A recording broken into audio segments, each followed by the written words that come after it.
Looking for Cows audio presents Saku of the Skull Talkers by M.p Temple, as read by the author. Episode 1. Sakura Tomodachi had spent the morning by the river, filling a silo with buckets of river water. Other villagers had worked for weeks on an irrigation system to help them with their recent drought, but had run into problems with some of the local wildlife. So they had elected poor Saku to fill up the water bin, while the others kept the area safe. "I'm tired of this. Curse the conquerors," Saku said to herself. Her hands were cold from the river, but her face was warm from a heat not expected in a coastal village. She looked to the top of the foothill at the container, relieved that the work was almost complete. But by the next day, all the water would be gone, sent off into bamboo tubes to the thirsty green tea plants on the slopes below. Then she'd start out the next morning, refilling the bin. Until told otherwise, that would be her life. "If you think you are tired now, I have some bad news." A voice came from behind Saku. A woman approached, wearing a dark cloak, complete with a quiver of arrows and a long, black stained bow that hung on her shoulders.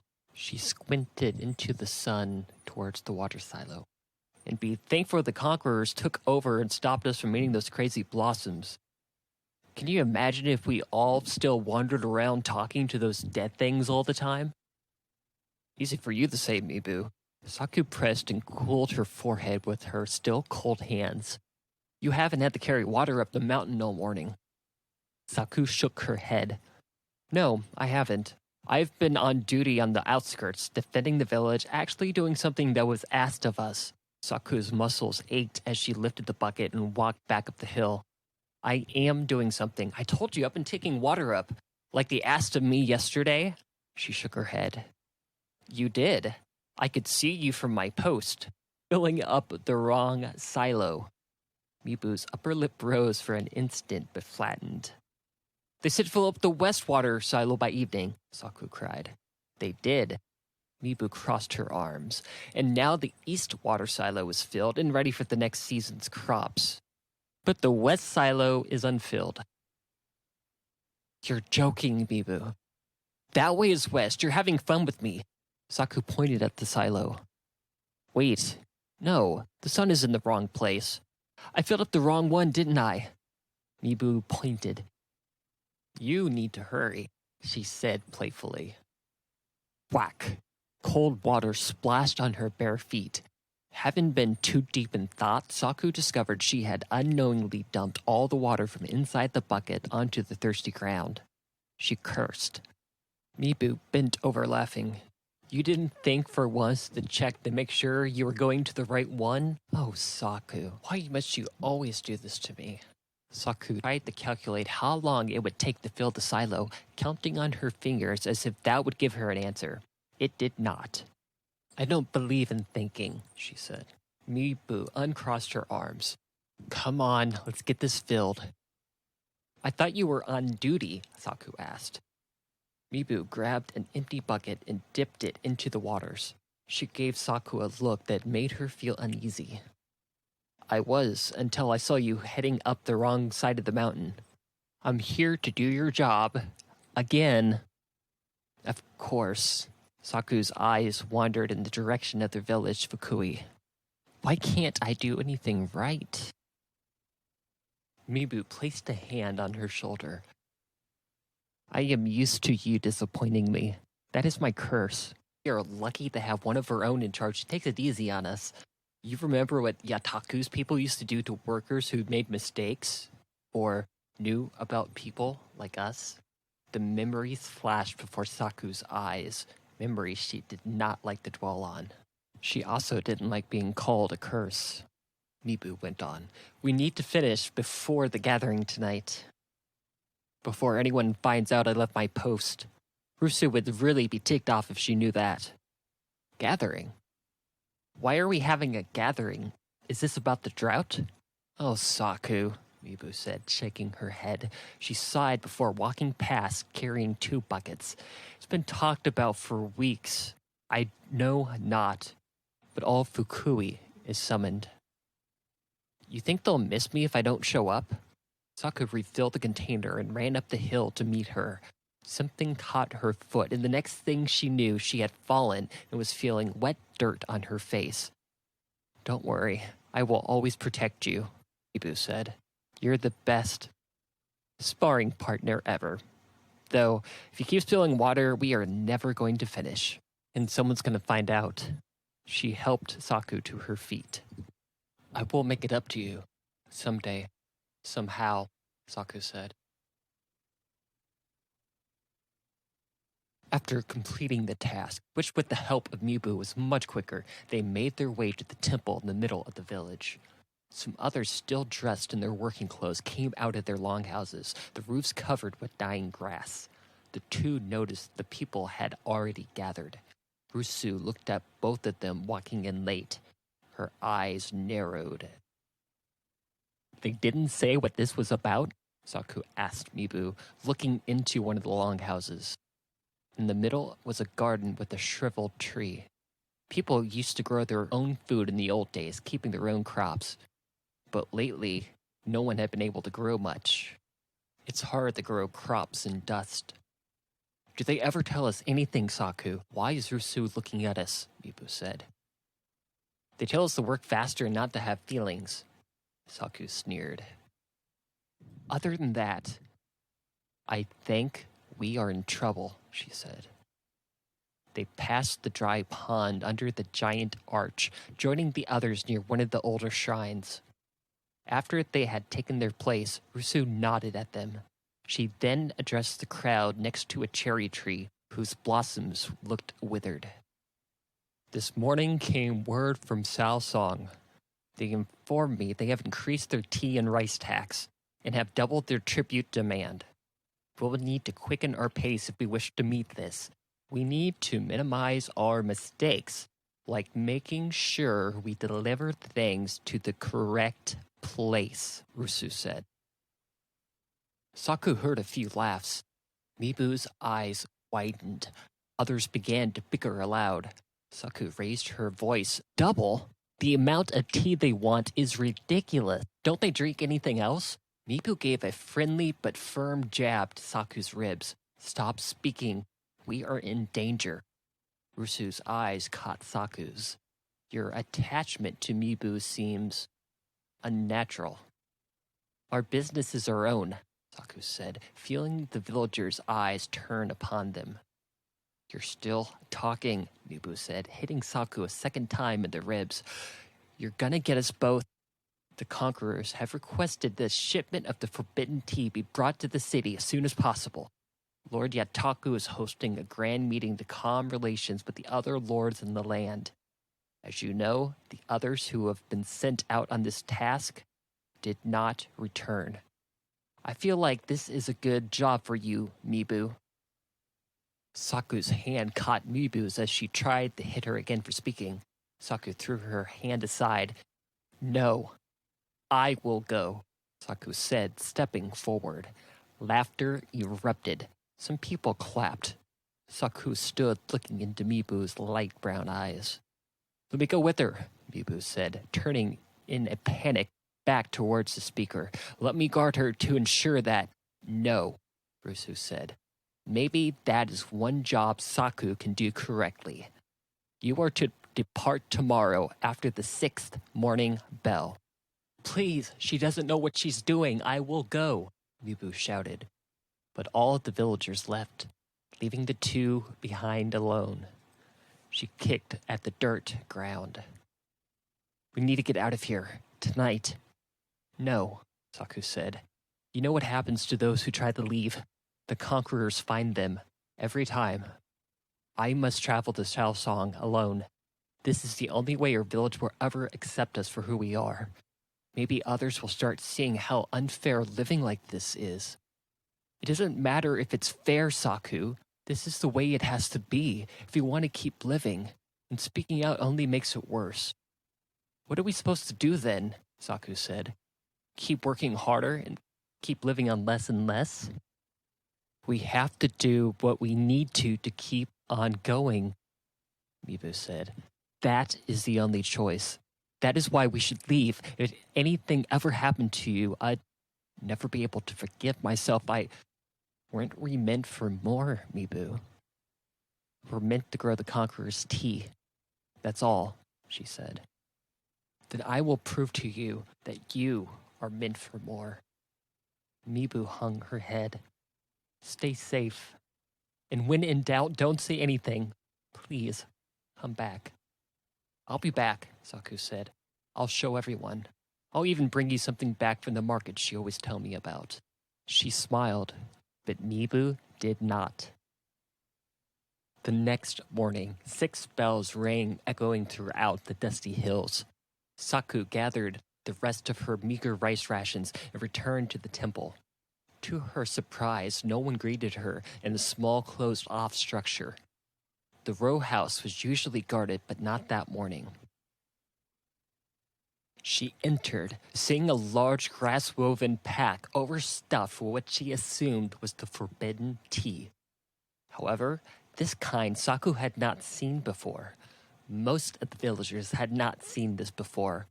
Only special handlers were allowed to prepare the flower petals in that location using ingredients sent from Shaoxiang. She knew she should have made some travel rice balls the night before for the day-long journey, but after carrying water all day, her back and forearms throbbed with soreness. Rice is also used as money, and she knew if she wanted to buy anything in the markets, she would need to eat light. At least she would not have to carry water for the next few days, being able to stop by the river along the way. Bag was so heavy and overfilled, Saku buckled at the knees when placing it on her back. That's a lot of tea. She found herself chuckling at the insane amount of rich scented petals. So much none of them were even allowed to drink. She thought about what she had heard about her people in the past and how the conquerors had banned the flowers that turned them mad. The villagers were known to carry around skulls all day. They weren't allowed to talk about those times anymore. Not out in the open, at least. Felt strange to her that suddenly she were allowed not only to carry it, but deliver it. She wondered why.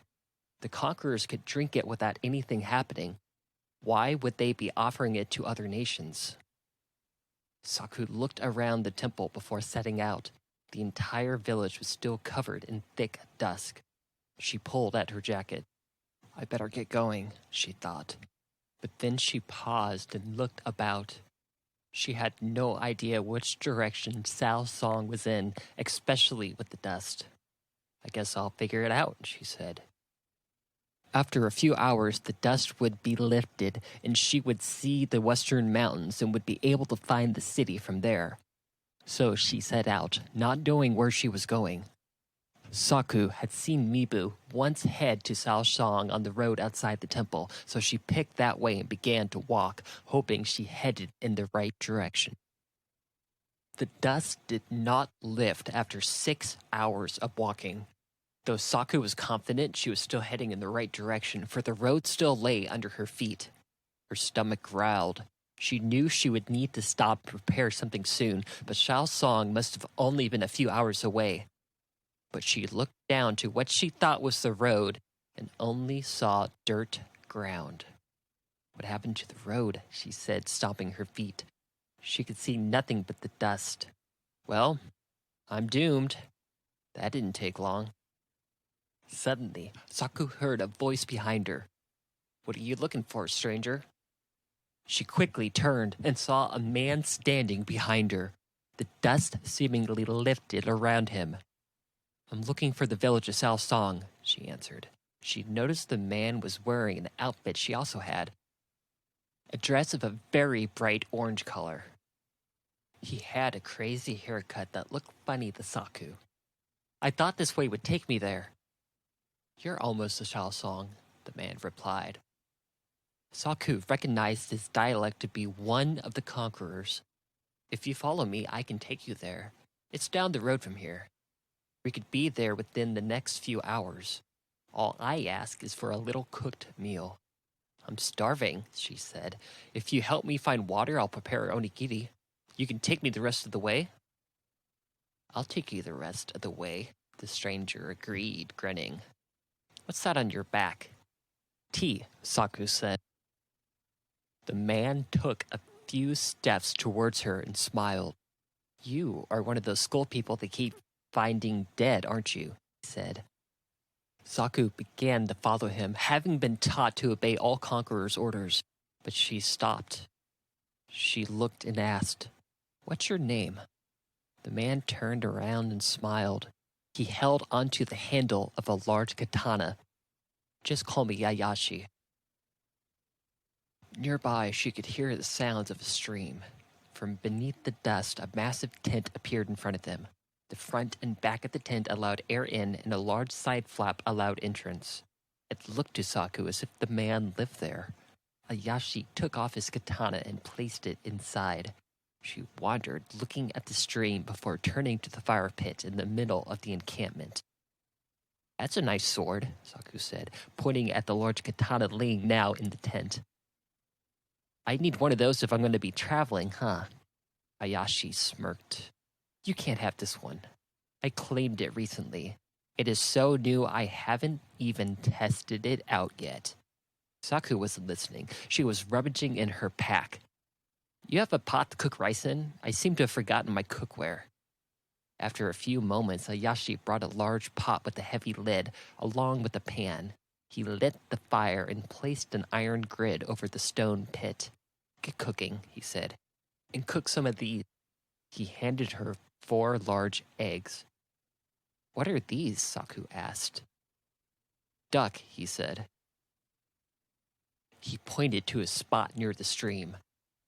There feathers lay, along with the corpse of a bird. Its bare skull seemed to be looking at Saku. She turned away. "I'll get everything started." She began to cook. As she did, Ayashi put a kettle filled with river water on the fire. The rice turned out wet and mushy. Saku prepared the soggy onigiri anyways with the burnt egg inside. Ayashi handed her a black cup made from clay. The liquid inside was so dark she could not see the bottom. "Drink this," he said, trying to swallow the food she had prepared. "What is it?" Saku didn't look before drinking. She had drunk all of it before Ayashi spit the onigiri on the ground. "Let's call it sake," he said, taking another bite. "Wow, that was easy. Now, before we leave, I want you to help me test out my katana." "What do I need to do?" Saku sat the empty cup down and began to leap to her feet. She stumbled. She felt her eyes grow warm and her mind began to wander. Before she realized it, she could only focus on the sound of a laughing man. "You don't need to do anything," he said. It looked like he was walking towards the tent. "What did you do to me?" Saku asked, trying to get control of herself, but Ayashi did not answer. He prepared his weapon for it to be tested. Saku tried to regain her footing. Inside her mind, thoughts violently began to swirl. Images of her people appeared, but not like some of the old paintings she had seen once that the conquerors had destroyed, but people telling her many things. As hard as she tried, she could not grasp what they were saying. "Run!" a voice inside her mind cried. Other voices joined. "Run!" She realized she couldn't tell what was real anymore. The lines had seemingly blurred after drinking whatever she had drank. She suddenly heard another voice, but this one seemed more real. "They're telling you to run, stupid," it said. Saku's eyes darted in the direction of the voice. It seemed to be coming from the skull of a duck. "Don't call me an idiot," Saku said. "You don't have time to argue," the skull said. "Run!" Saku ran towards the stream. "Not that way," the skull cried. She turned around, but there stood Ayashi with the katana raised. "Let's see how sharp this is," he told her. He swung down towards her. She rolled out of the way, barely missing the blade. Ayashi charged at her again, but she was able to move out of the way. She had no idea what was going on. Laying on the ground, surrounded by chunks of bone, the skull said, "I'm not sure why I have to keep telling you this so much, but run." She kicked the man's leg. He dropped the sword. She rolled by the skull, grabbing it, and ran as fast as she could into the forest, without the tea. You get your hands off my eye holes? I can't see, said the skull in the palm of Saku's hand. She dropped it on the forest ground and took a step back, reaching out to take a hold of a dark red-barked tree covered in moss. Her hands covered her mouth, partly in shock, and a little because of the fog of dust that still lingered. I don't like it down here. Pick me up, the duck skull said. What are you? Saku bent down, keeping her distance. Voices cried out from where she did not know. They seemed to be speaking in her mind. She fought to drown out the multitude of voices. What does it look like I am? Said the skull. I'm a duck, and I'm dead? I thought that was easy to follow. She placed the palms of both hands on her head and dug her fingers through her hair into her scalp. I must be crazy. She stood to her feet, taking a few steps away and shouting, How are you talking? That's like asking how you are breathing. Everything dead talks. Your people listen and everything is kept in balance. Which, by the way, you'll have done a horrible job with that in the past 100 years or so. We help you out? What are you talking about? That man tricked me, she said. The ex-samurai you were cooking for like you were married, he said. That man was a samurai? Saku dropped down on her knees to address the talking deceased thing. The one who wanted to cut me in half all of a sudden? No, the other one. Duh. Ex-masterless samurai. Ronin. That's what those crazy people do. Go around trying to cut people in half for fun. I think after you've killed a couple hundred people in battle, your moral compass goes straight out the window, along with your sense of fashion. Saku blushed. I have that same dress. The skull didn't reply for a moment. I said what I said. Why are you acting like this is new to you? You've drank that tea before, haven't you? You had your 18th year tea celebration, whatever you do. We're not allowed to drink the tea. We haven't been allowed to for a long time. It makes us talk to... Wait, that's why I'm talking to you now, isn't it? You're responding only in my head. She dropped the skull on a mossy rock, which bounced before landing in the bush. Huh? No, I'm really talking to you. Come on, you Scullies know this. That's what my mother always told me. You take care of the wild and keep everything in balance. We quack a lot. Everyone does their part and all that. No one told you about this agreement? What do you do all day now? Work. Growing tea? Tea that I need to get back from Ayashi and deliver to the city before they do something to Mibu. The skull looked at Saku strangely. You're growing tea? Why? How am I supposed to get my bag back from that torso-chopping happy ex-samurai? Did a skull person of the ultimate magic arts seriously just ask how they can defeat an ex-samurai? You ask that like you don't know you can command undead armies and summon lightning from the sky. Saku blinked. She picked the creature back up again. I'm sorry. What do you think my people can do again? Are you really a skull person? You don't sound like it, he said. Skull, attack that tree. She pointed at the skinniest, weakest tree her eyes could see. Skull person, no, it said. My name is Kamo, by the way. She held Kamo in her hands, checking its eye holes. See, Kamo, I can't command undead armies or shoot lightning from my eyes. I'm a normal person.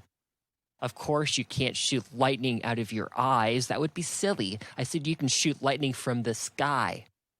Saku turned Kamo back in the direction of Ayashi's camp. If I don't get that tea delivered, I don't know what the conquerors are going to do to me or my village.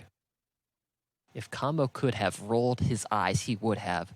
Maybe one of them in your village can call on the wild for aid? Someone who knows what they're doing?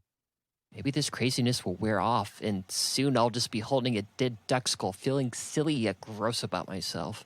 I'm going to leave you here, and I'm going to go wash my hands, she said. Dude's going to drink your tea if you don't go do something, Kamo said. And you need my help. Don't leave me down here. I can't walk. I have no legs, Saku. She sighed. I can't. You aren't real. I am very real. Take me along and let me prove it to you. When the tea doesn't wear off and you realize the things you can do, you are going to want me. And if I stop talking, then you can leave me. She thought about what everyone would think if somehow someone back in the village knew what had happened. Memories of other people from Fukui not coming back, or even worse, the times the conquerors had strung up the bodies of those who were unable to do their duties as assigned, came to her mind. I don't have a choice, she said.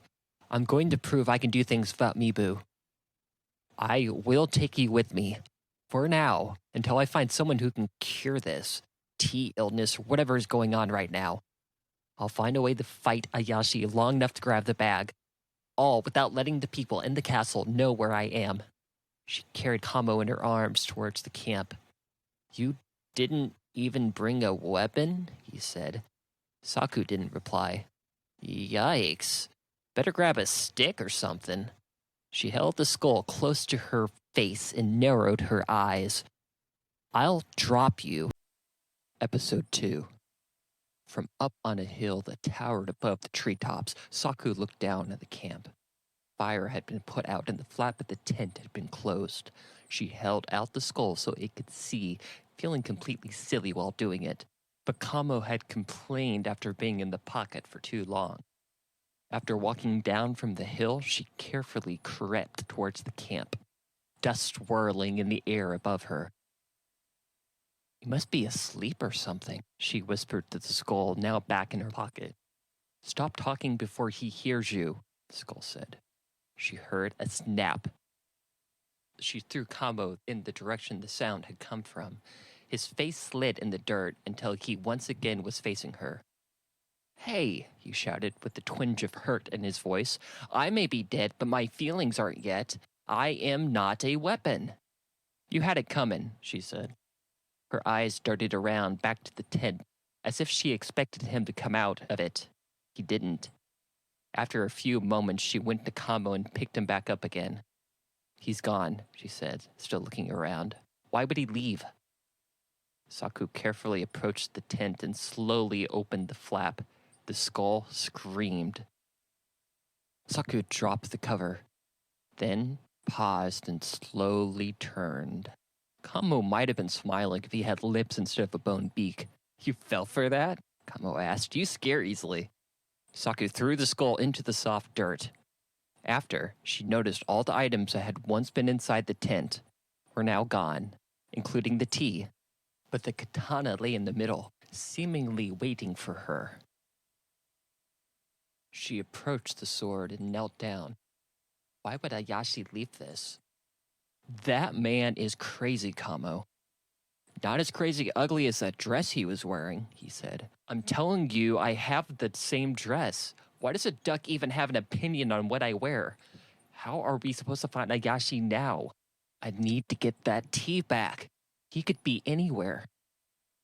If you want my advice, Kamo said, burn the dress. That's not a good color for your skin tone. If you want more of my advice, let's head to the city. If Ayashi is unhinged as he looks, someone will know about him and where he is. Saku cursed. Why do I keep talking to you? You aren't real. I don't know how to get to the city. Ayashi said he was going to take me.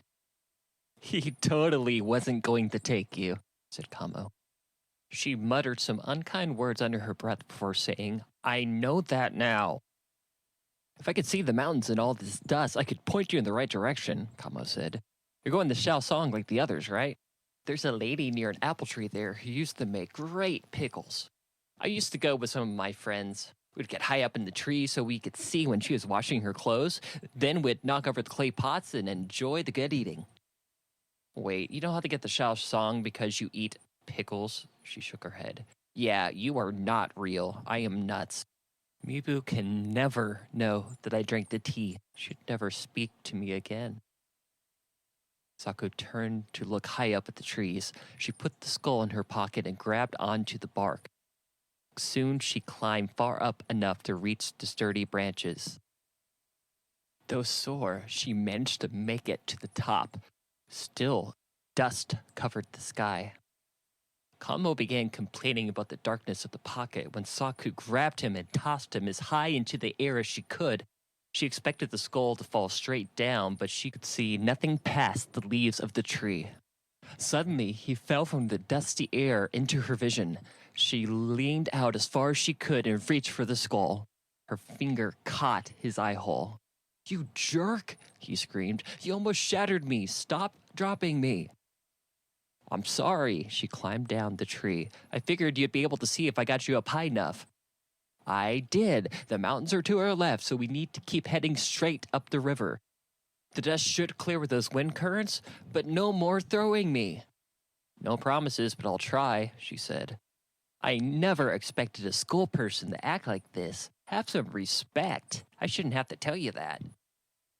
"Well, if by some miracle you actually do lead me the Shao song, and I'm not just standing in the middle of the forest talking to myself, I'll consider it," Saku said. She searched around the camp for anything else she might need on her journey, but only found a water container. She filled it by the river and headed towards the city. There was no moon that night, and a layer of dust blanketed the horizon. She squinted in the dark and held her hands in front of her as she walked through the forest.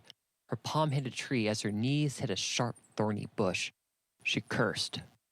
"I can't see anything, which means there's no city here, Kamo.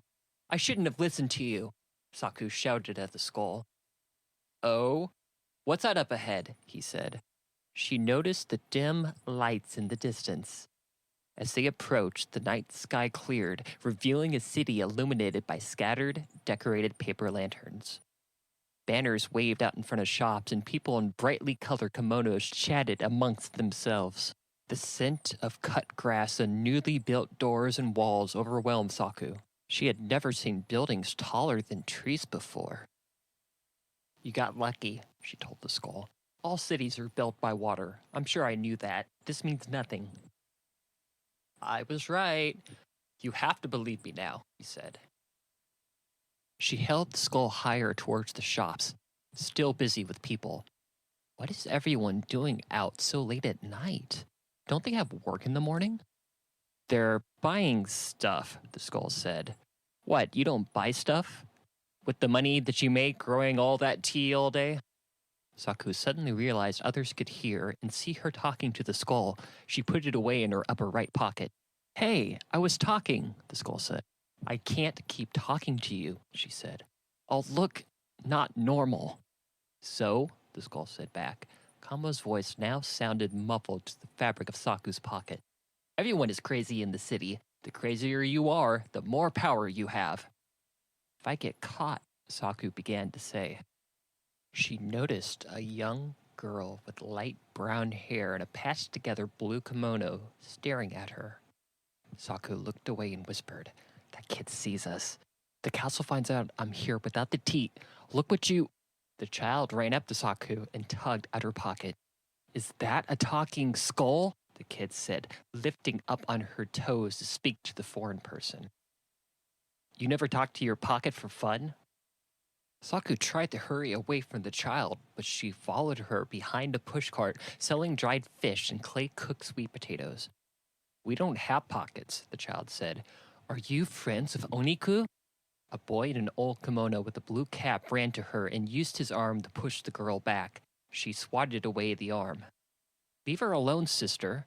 They don't like to talk when they're not working at the freak show." Saku gently squeezed Kamo, as if she were asking him what she should do. Kamo responded, laughing. "Tell her. What's the worst that can happen? Those people ducklings aren't going to tell anyone." Saku sighed, then smiled slightly at the young girl still filled with excitement. "Okay," Saku said in a whisper. She put a finger to her lips. "I am Saku, of the Pocket People. Tell Oniku she should do more tricks and talk less." Her brother's face soured from annoyance. He picked up his sister and carried her over his shoulders. "But I wanted one of those skull flowers they were selling," she said. The boy did not respond and kept walking. She waved to Saku, who waved back. Until the boy stopped in the middle of the street. Someone was coming. The skull laughed violently from inside her pocket. They thought you were part of a Mizumano freak show. The streets grew quiet. A man in iron and leather armor laced together with red wool appeared with a torch in hand. He wore a caputo with a gold-trimmed visor around the helmet. With his other hand, he revealed a piece of paper with the word "wanted" in their tongue. Another scholar has gone missing, the man spoke.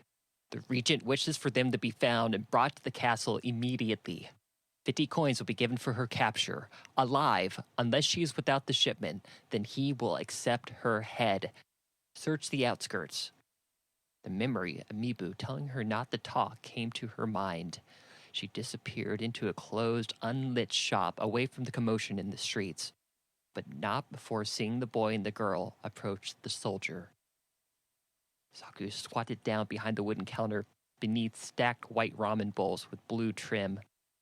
The world was silent, and shadows of the people standing too afraid to move fluttered on the transparent rice paper wall. Great, they know I'm here because I listened to you. What is a Mizumano and how do we get there? Why don't you know anything? That's where you can go to see famous weird people. I once saw a dragon mummy there. At least that's what they were telling everyone was behind the wrapping. Let me get this straight, Saku. You are now planning to go up to a bunch of famous people off the street and hope they tell you what to do. Saku let out a puff of air. I have a better idea, Kamo. I'm going to do nothing and just stand here. They paused. Well, that's not protective at all, the skull said. It's not, but that was our only other option and we tried it. So shut up and let me handle this. They have to know who would steal tea leaves there. Oniku might be able to help. She might know how to get rid of this tea illness so I can stop talking to myself. Good luck with that, Kamo said, as he was placed back into Saku's pocket. She left the shop through the back door in the kitchen next to the fire pit, passing a wooden tray with leftover noodles. Incense sticks placed nearby burned. Its smoke rose up towards the sky. They traveled past a bridge that towered over a dried-up river that led to a plaza. Reed walls hung around the carnival perimeter, surrounded by posts to block off the outside world. She found the entrance and exchanged a palm full of rice for admission. A man with a large straw hat and face paint accepted the payment and motioned them inside. He watched her, not blinking, as she wandered into the masses of spectators. Hey, Kamo, Saku said. Those people, ducklings back there, called each other brother and sister. Is that normal here? Why ask me? I'm just a crazy hallucination, the skull said. What do you mean, is that normal? Being allowed to know who your family is, she said. Out in the open. Being seen with them. Pretty sure that's a common people's thing. Not in my village, she said, looking down. We aren't even allowed to have relationships without Conqueror's approval. Something about seeing the children together had tugged at her soul. Oh, well, I'm not a people's expert, Kamo said. Singing filled the air inside the bright bazaar-like atmosphere. A woman dressed as a samurai danced and sung on stage around vendor carts and stalls. Nearby, a man held a pair of scissors in the air shouting, "Get your haircuts here, ponytails half off." Contestants played with blow darts at booths, trying to hit a circle on a piece of parchment. Grass huts and a main stage crafted from bamboos had signs above them such as, "Large bird swallows hot coals here," or, "It's a real camel, 1 coin. From carts and booths, workers in tattered clothes took down signs and put away items, such as handmade dolls and painted pieces of wood with characters on them. Oniku. Saku pointed to a sign in the far end of the stage, lit in a very dark blue lantern light. She lowered her head and made her way across the Mizumono through the crowds, bypassing the stage, trying to hide behind the huts as much as she could. To her dismay, the Oniku booth had a rope with the sign attached, closed. You want to buy a doll? You heard a deep voice behind her. She turned and grabbed the skull in her pocket. The sword swung against her arm as she did. Whoa now, the voice said. The towering man came to stand in front of Saku. with his large, bulging muscles. He had a very pronounced forehead and 2 large bumps that almost looked like horns. We don't need violence here. Oh! She pulled the sword off her shoulder and held the handle so it pointed downward. I'm not attacking anyone. You scared me. Scare you? You are the one who came here with the weapon. You shouldn't have even been let in. I don't know who you are, she said. He's Oni-chan, the skull said in a high-pitched voice. I am Oni-chan, he said, not hearing the skull, or not responding to it if he did. We are closing as soon as the performance is finished. We open tomorrow. It's half price for you little ones. He squinted at Saku. He observed her for a moment before looking to her pockets. Little one, I'm an adult. I'm looking for Ayashi. He took something from me, she said. Sure you are, he winked. I know nothing of any Ayashi, or any of the other words that came out of your mouth. Have a good night. He looked again to Saku's pocket. He looked in amazement. Hello, my face is up here, Saku said. You are one of the scholars, aren't you? He said. I am from Fukui, she said. You know you just called me a slur, right? Hard R and everything? Forgive me, he said. I'm from the old generation. Why are you here? I'm guessing it's not to see the camel. I need to get a bag back from a ronin named Ayashi. Before someone finds out I'm here without the regent's goods. Also, I hear there's another here who has pockets who might be able to help with an issue I'm having. I'm glad you're saying this out in the open, Saku, so everyone knows you're here. Good thinking, Kamo said from the pocket. Oni-chan looked down in disappointment. The show is over. Go home. No, I demand to see Oniku, Saku said. He looked at her blankly. No, you do not understand. You can't be here. She squinted her eyes. A little girl told me you were selling flowers that were once grown in my village. Someone here knows something about them. Unless you are scamming people by selling fake flowers. He raised his hands in defense. Hey now, I'm trying to help you out. They are fake. Don't accuse me of selling those flowers they have by the castle if that's what you are meaning. Anything we sell is purely symbolic and not the flower itself. Do you know what the punishment is for getting caught with one of those things? Show me what you are selling then, she said, not knowing what the flowers look like. I'm not going to do that, he sighed. I tried. Leave now, or I am calling Kappa over here to have you removed. Saku turned to the last remaining people slowly making their way out of the carnival. She cupped her hands around her mouth and shouted as loud as she could. Fraud! That's not a real camel. That's a mountain whale in disguise. You have no proof. Stop spreading lies. He tried to step out in front of her, but she went on. Who needs proof? I can yell whatever I want, she said. That Lord Yataku wants your head? Should you be shouting? Kamo said. Oni-chan saw people starting to notice the commotion. The large man gently pushed Saku aside and cupped his hand over her ear and whispered, You are letting everyone know you are here. You know you are wanted. I will keep shouting until I get what I want, she said. Oni-chan frowned and addressed the remaining crowd. Good night, everyone. See you tomorrow. He winked and smiled. He turned back to Saku. I was afraid this day would come. I will take you to Oniku, but I think it might be a waste of time. I feel you are going to insist. Pretty much, yeah, Saku said. Follow me. He motioned with his hand towards a large building across the way. The candles released a faint, sweet smell that lingered in the hut. There was an opening that led into what had been a stable but now served as a storage room for Peach baby dolls for Momotaro's long-lost relative. Saku felt herself gripping at the sword. Oni-chan appeared from behind a giant water barrel, now wearing a black cloak with a large hood. Oniku is not here, he said.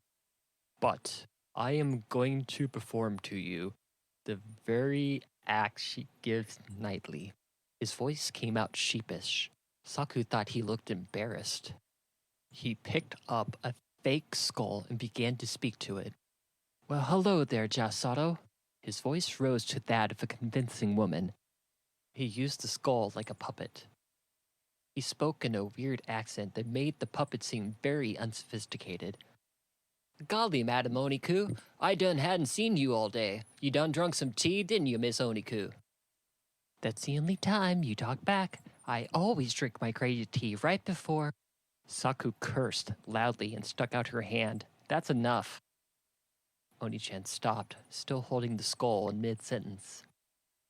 Is that what everyone thinks we are? She said. We worked so hard for you, and that's it. You make fun of us for something most of us haven't done in 100 years. Oni-chan looked down. That's only what they have been told about you. I do not mean to be offensive. I do this act to make a living, nothing more. Saku fought back tears, thinking of all the long days and extra nights she had put in to ensure that shipments could be made in time. You knowingly made fun of my people. For profit. That's disgusting. She turned away and looked down to the floor, watching the shadows from the Peach Baby dolls. Oni-chan put down his skull. I never thought of it that way. I'm here to make a living. Sometimes that hurt others, so yes. The flowers we sell are fake. I've never seen a real pocket person who has partaken of the flower tea. They do not exist. I need to find a yashi. I need to get it back and deliver to Lord Yataku before they do something to me.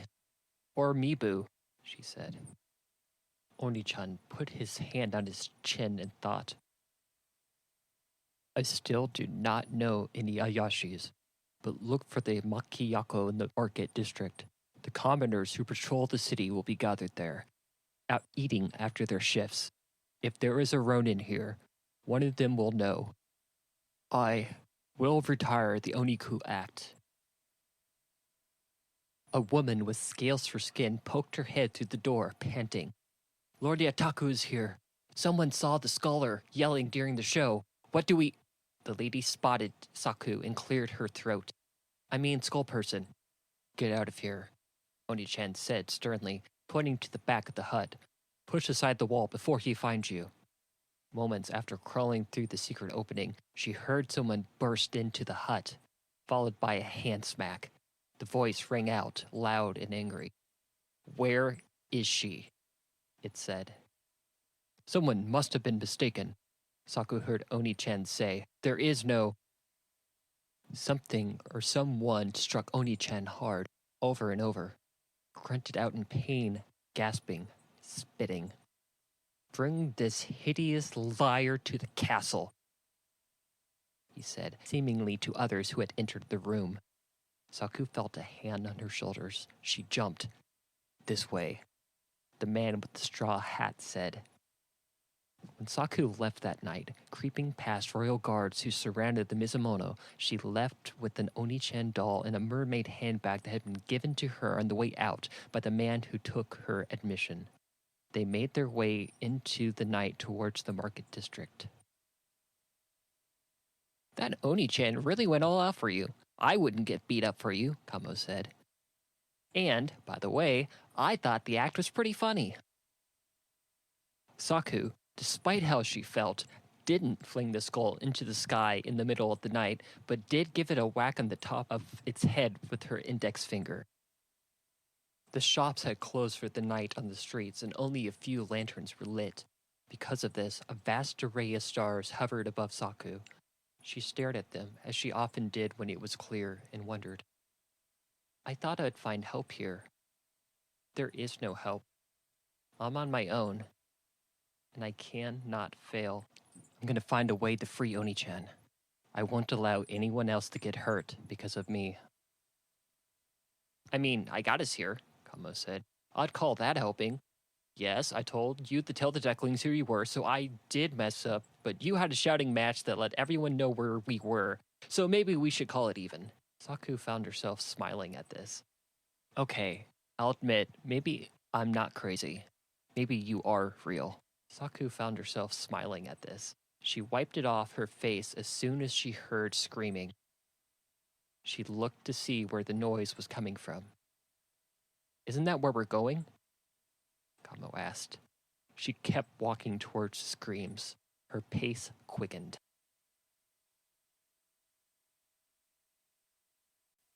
Episode 3. Guided by distant voices, Saku navigated to the market district, where multi-level housing structures loomed above. Fearful whispers came from people in the windows, as well as the crowd gathered in the square below.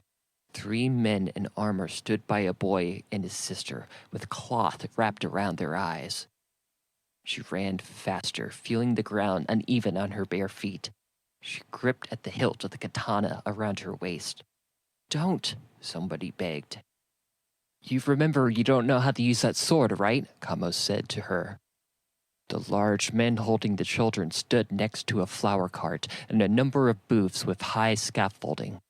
They wore a red overvest around their white kimonos, with a katana strapped around their waist. At the front of the crowd, people lay down their large curved swords. Saku joined in the back and watched as one by one people began to kneel. I don't care who demanded it, one of the voices spoke, refusing to lower his weapon. This is madness. We don't know where she is. You were warned, and yet there were uprisings. The man holding the boy hostage spoke. His helmet had a large half-crescent symbol on the front. His skin looked weathered, his eyes old but unwavering. This is how Lord Yataku deals with these problems now. There is no exception. The Skull Girl was reported found, yet not taken to the castle. Their fate will be the same as the head of the Mizumono. Failure will no longer be tolerated. Unless one of you brings us the Skull Girl and the bag she was carrying, another of them said. He tightened his grip on his yari and the frightened girl at the same time. She breathed heavily and her hands shook. Her brother tried to control his breathing while he kept turning his head as if to look for his sister through the blindfold. Saku's eyes darted to the little girls whose dress she recognized, the one who wanted a skull flower. One by one, the market guards lay on the ground and put their hands on their head in a plea of mercy. The crowd slowly began to do the same, dropping to their knees, then laying down, begging. Voices from the housing above cried down, "Let them go!" There's nothing you can do, Kamo said. Not with the reach of those long weapons against your stubby little sword. And not 3-on-1. Let's sneak out of here while you still can. Before he could finish speaking, he realized everything had gone silent. Only Saku remained standing. If you want my head, then come take it from me, she said, stepping forward. Why don't you think about anything you're doing? These are pros, Kamo said. Well, nice knowing ya. The 3 men took a step forward, not releasing the children. Saku unsheathed the sword as fast as she could and held it up. The blade shook in the air. What are you doing? Kamo said. You're holding that in your left hand. You people things always fight with your right. I use my left hand, she said. Kamo quacked. The guard with the girl let her go, his left hand grabbing the far end of the yari. He slashed down at her. His blade met with hers with a clang. The katana fell to the ground from Saku's hand. She grasped at her wrist and watched as the man used the center of his weapon to knock her to the ground. Okay, time to get up. You got this, Kamo said. She doesn't have the tea. We can kill her, a guard said. She leapt onto her feet and sprung onto a cart before the man could bring the weapon up to strike again. He stopped, looking at her in amazement. Get her, Hojo, one of the armored men cried. Can she do that, Ito? He yelled, turning to the other 2 holding onto the kids. She climbed up to the booth scaffolding that bent and shook with each step she took. Yari jabbed in front of her, still being in reach from the ground. She brought the sword up again, swinging her elbows back, trying to find her balance. A voice called out from somewhere nearby. Nope, Don't hold it like that. You're exposing yourself. Hold up the katana with 2 hands at an angle low in front of you with the blade pointing up.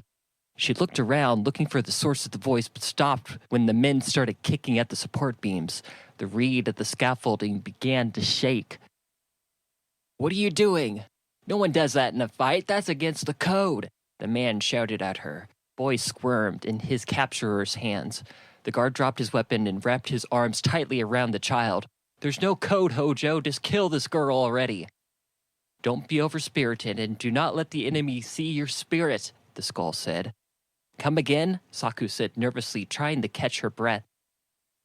"Chill out and focus on your breathing," the voice went on. "If they swing downwards to defend yourself and get the sword back up high, but keep it low enough so you can cut at them if you need to. Watch their movements." Saku jumped onto the ground below. The guard saw this and took a jab at her. Clank! She swung low to block the cutting sword. "Slash!" the voice cried. The katana flicked up and slashed the cheek of the man hard. He let out a cry.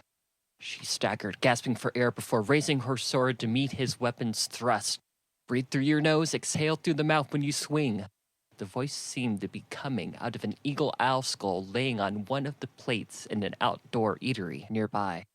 It sat alone as if somebody had placed it there after a meal had been finished. The other man bobbed his head twice, then swung, heaving out all the air through their nose. She raised her elbow up to block. She spotted his right knee had extended too far in the movement of the swing. She tried to slash it, but out of the corner of her eye, she caught sight of another man holding his yari high. Having released his grip, the boy ran free. The children took off their blindfolds and ran towards the people still on the ground.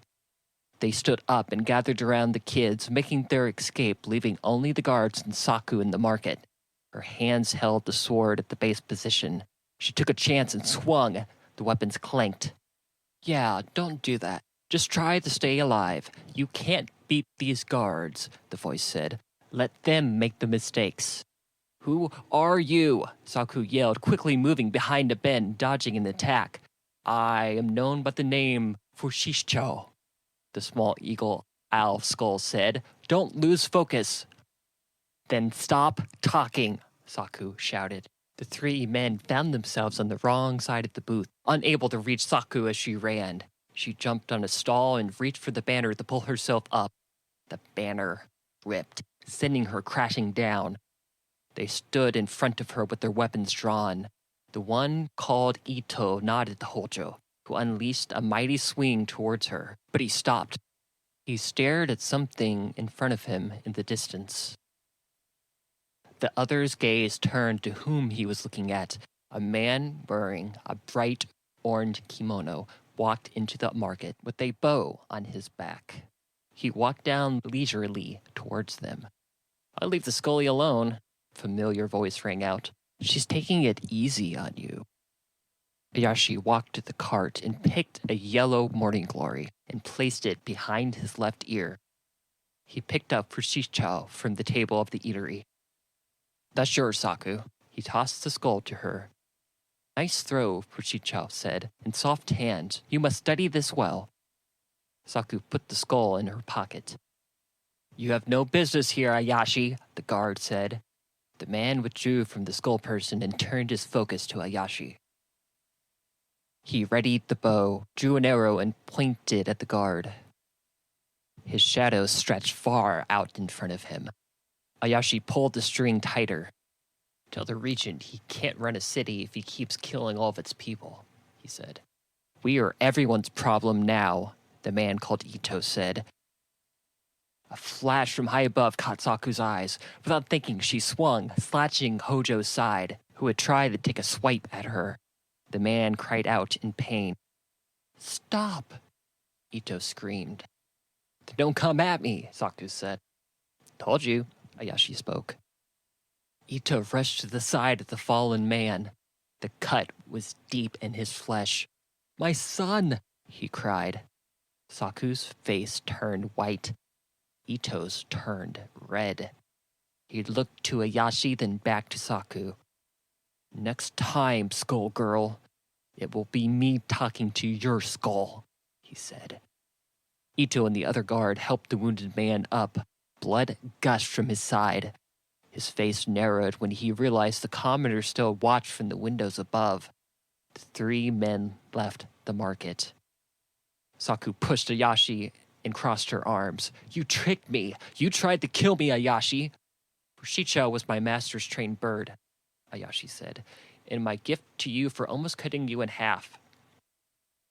That and the sword that you stole from me. You could have that too, I guess. Well, golly, thanks, Saku said sarcastically. That yokai saved you, he said. These skulls aren't yokai, she said, incensed. Mononoke, then. Ayashi waved her off. Doesn't matter. You need to help me. Help you? You poisoned me with that tea that has me hearing skulls, and you want me to help you. How about you give me my tea back and I give it to the city heads and I go home, where I have to relearn everything I know about everything? You're welcome, Ayashi said. I was wrong trying to kill you. There's nothing we can do about it now. He paused a while before saying, when was the last time you ate? Saku's nostrils flared. I will do nothing you... Ayashi rolled his eyes. You saw the daimyo and his son, whom you have seriously injured.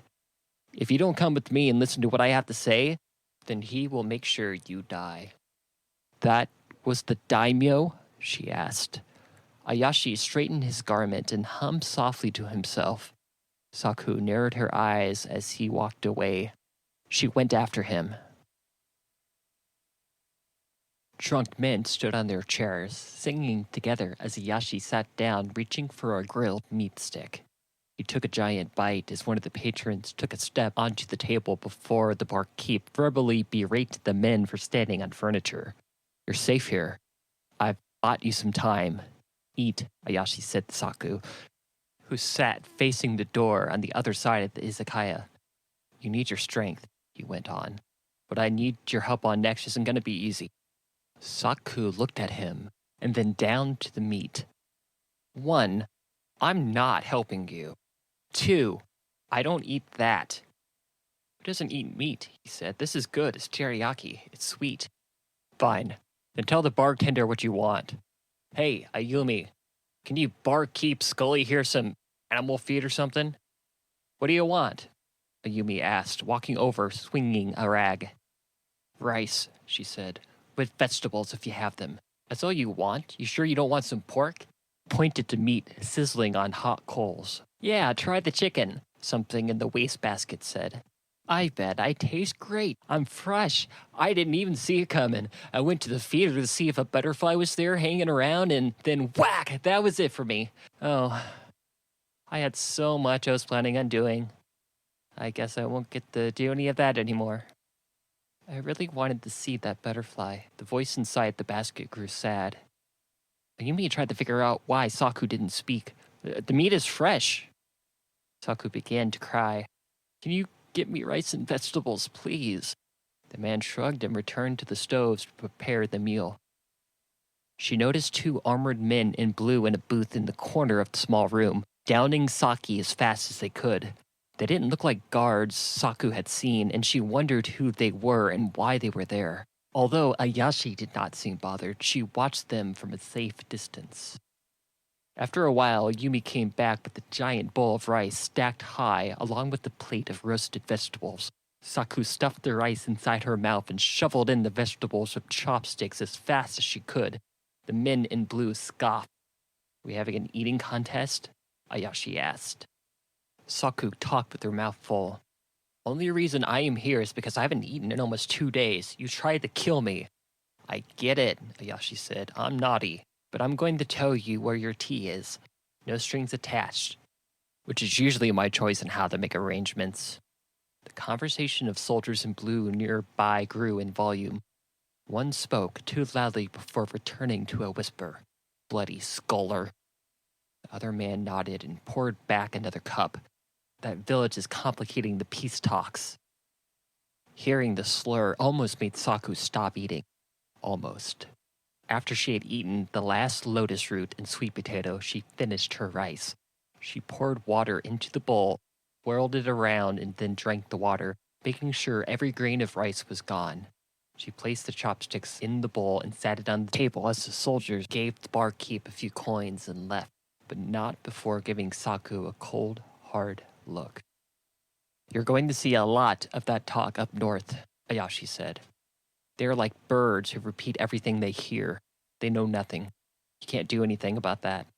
What you can do is get the tea. It's in the red light district at the Kissing House, past the street gambling alleys. Someone is holding it for you, waiting. Saku shook her head in confusion. She raised her hands upward and spread them apart with their palms facing up. The Kissing House. Did you leave something in your room when you stayed there? Not my kind of place. Most of the tea is intact. I've enjoyed a couple of cups, but I'm not hearing skulls talk. I left it for someone who needs it. Voices raised. Maybe the Northern clan could show us a thing or two about bringing wealth. You are a traitor for even suggesting such a thing, the other drunk man shouted. Ayashi looked over. The arguing stopped, and the men returned quietly to their drinks. The tea will be there, waiting for you with a geisha named Hana, Ayashi said. I don't have a choice, do I? Saku asked. Sure you do. I paved the entire road ahead of you. You can pick what side you walk on. Don't forget that, he said. You better get out of here. Ayumi's pretty shady. If they don't know where you are now, they soon will. What'd you say, Ayashi? Ayumi said from the other side of the bar. I said you were a great friend. I will go, Saku said, but I do not forgive you. Good, Ayashi said. Forgiveness is a means of control. I'm not here to control you. These are your choices. Saku left.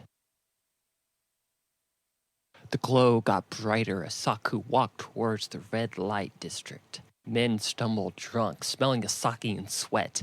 Music could be heard playing down the street at the Kissing House. Dice rolled. It's gonna be Cho, a voice cried from inside the cup a man was shaking. The man took bets and slammed the glass upside down to the ground.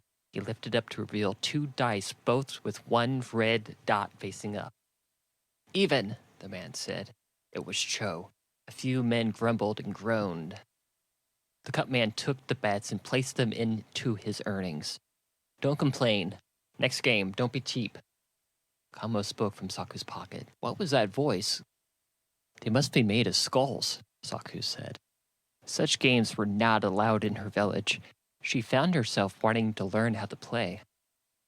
She walked past the gambling and into the red light district. The strong smell of incense and perfume hovered in the air. Yet something smelled foul. Her eyes adjusted to the red light. She could see the Kissing House on the left, a giant structure with a rice paper front with the words Kuchibashiya written on it. A large cherry blossom was painted on the paper next to the door. A few men crossed over from a bar across the street into the Kissing House, hanging onto each other, singing loudly. Kamo let out a nervous sigh. This is all very bad. Kamo, is it? The other skull said. Nothing comes easy. You seem to lack direction, my friend. She tried to clear her mind and separate her thoughts from those of the skull. Oh, I lack direction, Kamo lashed out. You gonna tell me how to breathe too? You're dead, you don't do that, Fuchichao said. Stop! Saku yelled, clenching her fist and tightening her face. The air filled with static. She felt a sting and a few hairs on her head stood up. You're both great, you're awesome, but I have way too many thoughts for everyone to be talking all the time. Inside the Kissing House, men laughed. Glasses clanked and young women in white face paint and long kimonos hung onto the men. Saku did not know whom she was searching for and knew she couldn't go in and start asking everybody where Hana was. She walked past the entrance, hearing some shaking in a room closed off with the divider painted with a smiley face. Women giggled. Everyone seemed to be involved with somebody else in the room, except one. She stared at Saku as if she had never seen anything like it. She couldn't look away. She walked across the tatami mat. Her white painted face and blackened teeth, red lipstick and eyeliner stood out amongst the other women. Her figure was stunning, especially to someone who had not seen a kimono look as smooth and soft. Her eyes locked with Saku's. When she got too close, she took her hands and put them around Saku's face. She spoke passionately. "I've been waiting for you. Tell me you are looking for Hana," the geisha said. "What?" Saku said, noticing the woman's hands smelled of expensive perfume. "Ayashi says you have my tea. I need it." "This way." Hana motioned towards the divided room. They entered. She slid the door shut. She spoke. "You must know something. I am Lord Yataku's wife, banished here for speaking out about his treatment of the people. If you help me escape from this city, he will not let you live. He will kill you. It's a matter of time at this point. The only one who can change my husband's mind is Ito. If you help me out of the city, I will convince him to help us." Saku's heart sank. "Wife, he sent you here." A voice raised in the other room. A scuffle broke out.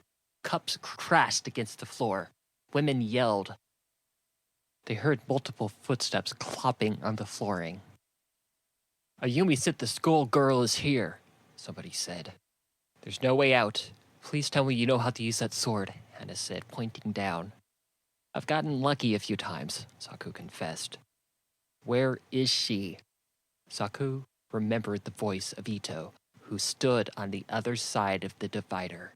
The door began to slide open. Saku kicked the rice panel as hard as she could, grabbed Hana's hand, and pulled her out of the room. Ito turned and ran towards them with a sword in his red swollen hand. Saku drew the katana. Hana stepped away. "Ito, we need to talk," Saku pleaded. Ito charged. "You killed my son!" Ito screamed.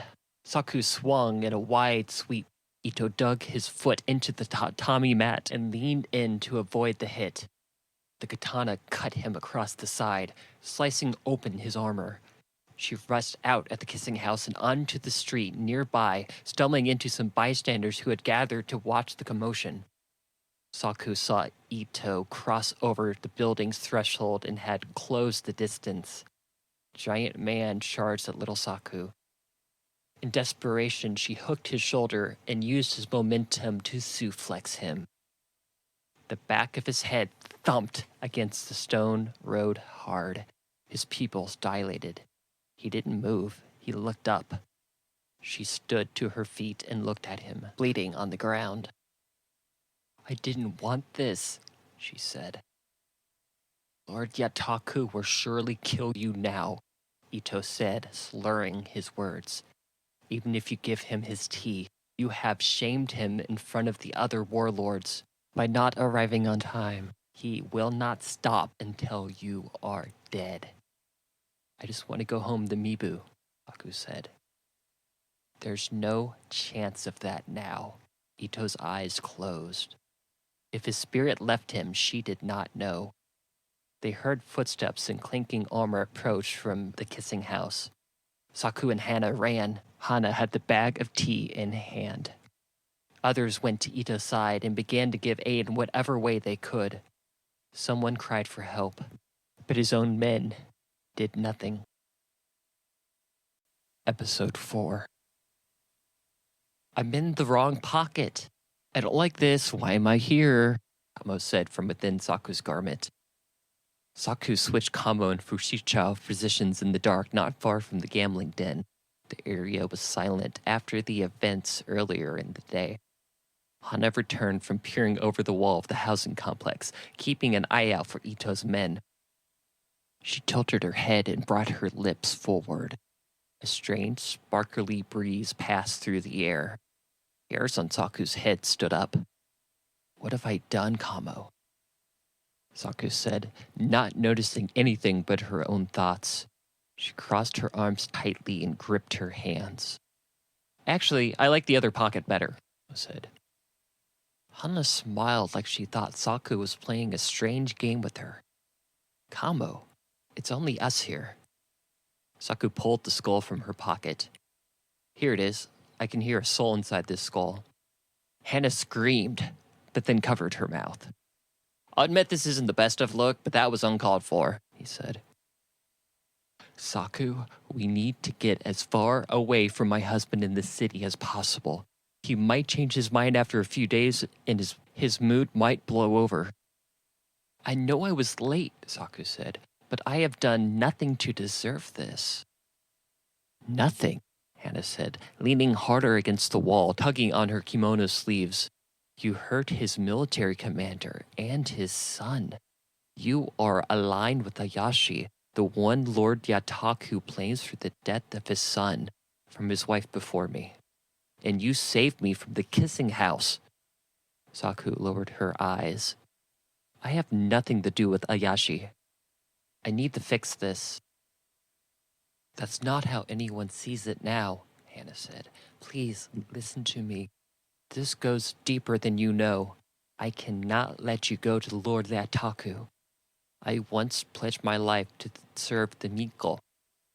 I served as a shrine maiden to a shaman until I came of age, until my family gave me to Lord Yataku to settle a dispute.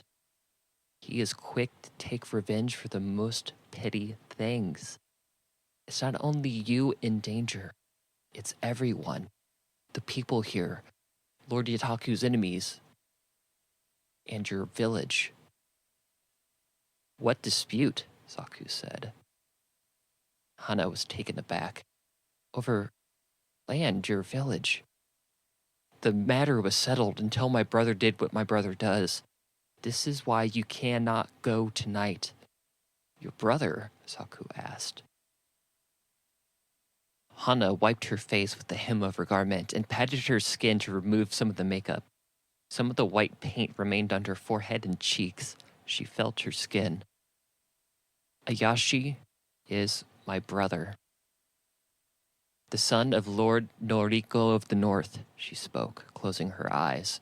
He was given to Lord Yataku in the arrangement as a warrior. He was disowned when he killed Lord Yataku's son in battle. I cannot fail Mibu, Saku said. I'm not leaving without a solution. You won't be failing your village, Hana said. I promise. Get me somewhere safe for a little while, and then we can return to the castle. I can train you to use that sword, and I can prepare you for this fight. Saku looked to the stars. A loud bell tolled across the city. Hana gasped. It rang repeatedly. A long-held note blasted from a multitude of horns far away. Windows and doors shut. Slowly the light from the surrounding city ceased until the sky was pitch black. Is it time to work? Saku asked. No, Hana said. Lord Yataku has locked down the city. There will be men at all the exits. They aren't going to let us leave. We can try to find a place to hide in the city until we can find a way out and... Saku again looked at the stars. My parents were taken from me by the conquerors when I was young, which happens to all the children who are allowed to live in my village. But I met my mom once. We snuck off in the night and watched the stars. She told me she knew her mother, who used to only tell certain stories when certain stars could be seen. That was the only time where people could share the tales. I hated how long they were. But now, I wish I could listen, because I don't remember the stories she told. No one knows the stories anymore. Yet my village sings the praises of the conquerors for saving them. Life is a gift that has been taken from us. I don't want to be silenced anymore. Go wherever is safe, Hana. Get out of the city as soon as you can. Saku tightened her hair tie. I wish you the best of luck. Saku, no, I said. You cannot do this. You are weak. He will make an example of you. You need to come with me and... Can you send word for him to meet me at the warehouses? Saku said, heaving the tea bag over her back shoulder. Hana nodded. Until we meet again. Or in the next life, if nothing else.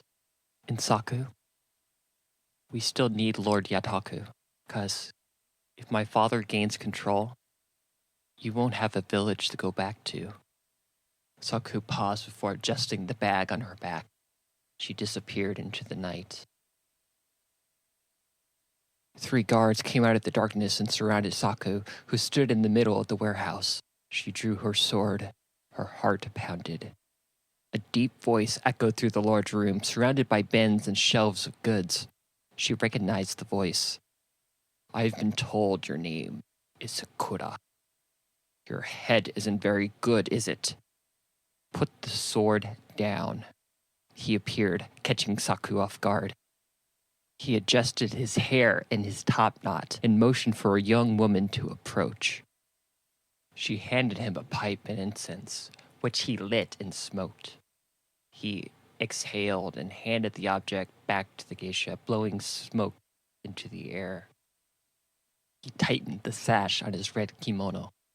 You should do as he says for now, Bushido advised. Saku lowered the sword but did not put it in its sheath. What did you think would happen here tonight, Saku? He said. I plead with you, she said. Please do not let my actions affect my village. My fault is my own. I will do whatever it takes to make things right in your eyes. Lord Yataku crossed his arms. His guards looked at each other. I'll let you explain to me, your regent, why you feel you do not deserve death, for allowing me to show our enemies such weakness. Why should your village go unpunished? The ones who sent such an incompetent little girl. I shall entertain your answer. Ayashi stole it from me, Saku said.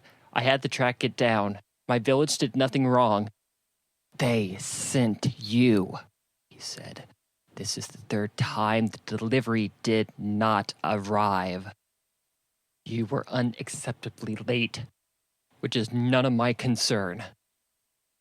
But then I hear, Saku, that my doctor tells me that my daimyo needs special herbal treatment because of something you did.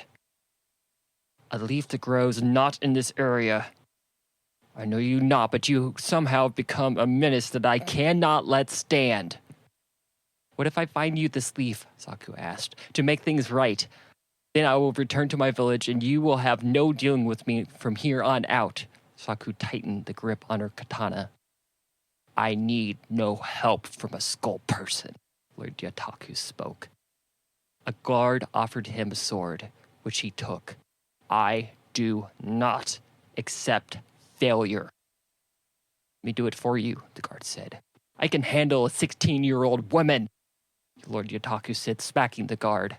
I'm 26, Saku said. She pulled the sword back to face upright and found her center. Standing shoulder-length apart, he held the sword high and sideways in the air and rushed at Saku, letting out a cry. With the flick of Saku's top wrist, she swung up hard, hitting an exposed elbow. Blood gushed. He cried out in pain and took the sword in his left hand. A guard came to his side, but he used the edge of the hilt to hit the man on the head. She backed away and dove into one of the long aisles. Yataku crossed after her. Saku had run to the end of the row, looking back to see Lord Yataku, tucking his elbow into his ribs. He winced in pain, but walked towards her. Saku quickly took Kamo out of her pocket, stood on her tippy toes, and placed him on top of a shelf high above. From the corner of her eye, she spotted the regent. He swung. The blade hit Saku's shoulder and cut her garment and slashed at her skin. She sprinted past sake barrels and ducked down out of sight. While he searched for her, she placed Fushichao on a pallet stacked with perfume crates. She reached and grabbed a hold of the top shelf. The bare soles of her feet bounced off the bamboo as she leapt into the air. Before she could gain her footing, Yataku caught her with his other injured arm and yanked her off. She grabbed at his elbow as she fell towards the ground. He let go. Saku cleared out of the row. He stood, bleeding, still searching for her. Fuchicho shouted, "Don't go that way. He's headed in your direction." Kamo chimed in, "His guards aren't doing anything either. You should be able to run out of here if you can get away." Saku jumped to a shelf, but the top plank snapped in half. She was able to straddle the top, but Lord Yataku saw her. Before she could react, he threw his sword at her. She ducked but could no longer hold her balance, especially with the tea on her back. Fall sent her head first to the ground, with the katana still in her hand, her vision blurred. He approached where she lay and picked up his sword. Before he could swing at her, she stood to her feet and slashed at the shelf, sending paper goods and jewelry flying. Arms reached out and pulled herself through to the other side. Once she had crossed, she turned back away facing the cut she had made. She readied her sword. A kneecap came into view. She slashed. She felt her left foot slip on the dirt from the weight of the swing. With his left hand, Lord Yataku swung down. The swords clanked. Saku pressed the blades towards his face. Her blade was close to touching his cheek. Trying to muster all of her strength, she pushed with her right hand on the katana, but in doing so, her feet slipped. She felt the sword leave her fingers. She fell. After impact, Saku twisted back around, looking up, discovering Lord Yataku above her. She removed the bag of tea from her back. Blood dripped from Saku's face. She stared, not blinking. His brow narrowed. He pointed the edge of the blade at her heart. Saku's elbow jerked back. She threw the bag of tea at Lord Yataku and screamed. With every single inch of soul and being, her throat went raw as it burned as she yelled. Thunder clapped. The air filled with static. A flash blinded them as lightning cracked through the thatched roof. The bolt struck Yataku. His body fell to the ground like a rag doll. Saku stood to her feet, but her knees buckled. Her mouth dropped. She put weight on the bamboo shelf. Her head felt dizzy. Her body was faint. A voice cried from the other side of the warehouse. "I told you could shoot lightning from the sky, but no, don't believe Kamo." "Is he all right?" asked Fushicho. Lord Yataku lay with half his face in the dirt. His hair sprawled out in chunks on the ground. Saku shook her head. "I don't think so." The guards closed in. "Help!" she called to them. "What do I do? Somebody help him!" The guard did nothing. Another approached and looked down to his leader. They crossed their arms almost at the same time. Saku grabbed Fushicho from the shelf and ran to the other end to collect Kamo. She put the skulls in her pocket and exited the warehouse. Once outside, Saku panicked, finding a corner and making herself small. She saw someone running in the darkness towards her. She backed further into the small space. Lights in the city began to be lit. Soon, she could see Oni-chan in front of her, with his hands and feet bound in rope. She went to him and cut the ropes and sheathed the sword. She cried, standing in front of him, swollen, broken. "What happened?" he asked. "The guards heard something, then gave up and let me go," Oni-chan said. Water boiled in a pot on top of a lit fire in the hut. The sounds of chaos could be heard outside, with the Mizumono performers and the rest of the city learning the news about the daimyo's and the regent's death. "I ran from the castle as fast as I could," Oni-chan went on. "Do you mean that you have taken down both Lord Yataku and the daimyo in the same evening?" He walked to the pot and wet the cloth in hot water. "Yes," Saku said. Hana gasped. "Once my father hears of this, he will try to take control of Salsong." "There is no town guard left either," Oni-chan said. "There is no one to protect the city other than his forces, most of whom are off aiding the Northwest." Saku refused Oni-chan's help. The guards did not come to Lord Yataku's side when the lightning struck him. They stood there, willing to watch a living man die. Wait, Oni-chan said. He got hit by lightning. Now you've got the master talking the animals in your set, Kamo said to her. Saku sighed. I think the tea has given me these powers. Are you sure you don't want an exhibit in this Mizumano? Oni-chan said. Once you have overthrown the city and taken control before the forces of the north do, no one will remember Oniku. You can't be serious, Hana spoke. She hid her arms in her kimono and rocked back and forth on her feet. Saku stood and paced the floor. Her legs were weak and stiff, but she managed to walk to the other side of the room. She reached inside the large wooden barrel, filling a pitcher. She drank from it with both hands, gulping. She slammed it on the table. Her gaze turned to the crackling fire. She held a solution to fix everything. Episode 5. I could be daimyo, Saku said. Hana patted her bare skin with Oni-chan's cloth. She looked different without her makeup on, more sophisticated than expected. Her kimono shifted on her shoulders as she tugged at the collar. You would need control of the workers, she said, and the armed forces.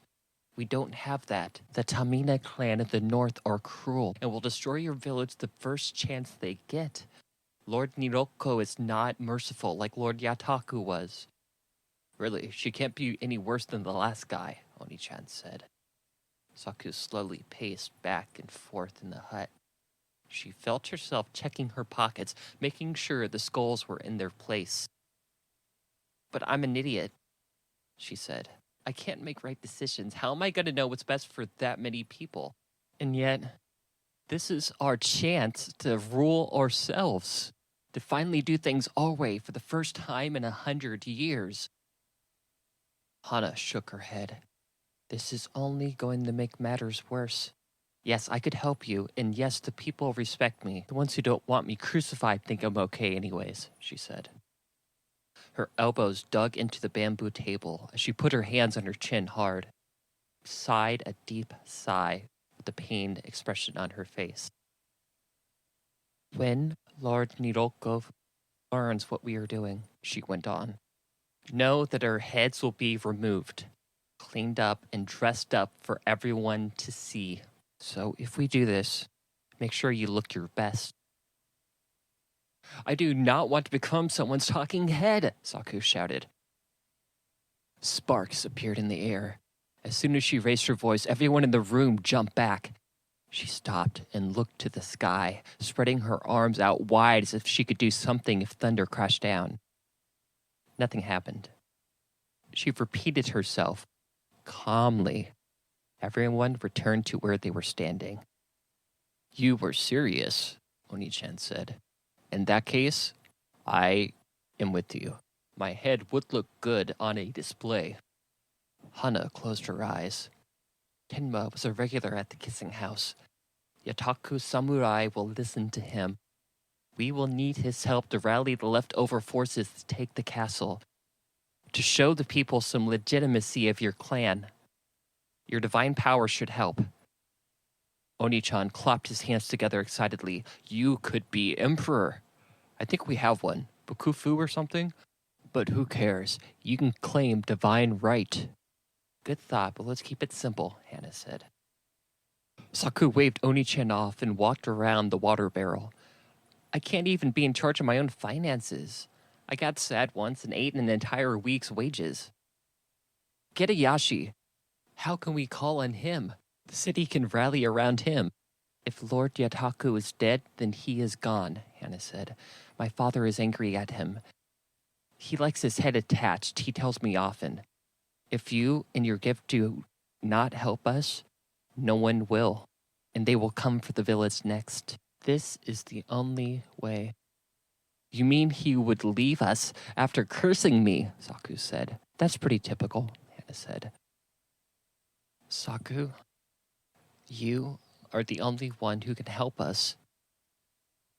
I did not have Take Over South Song in my spirit reading this week, Oni-chan stated. I shall spread the word. I will gather everyone and bring them to the front gate of the castle.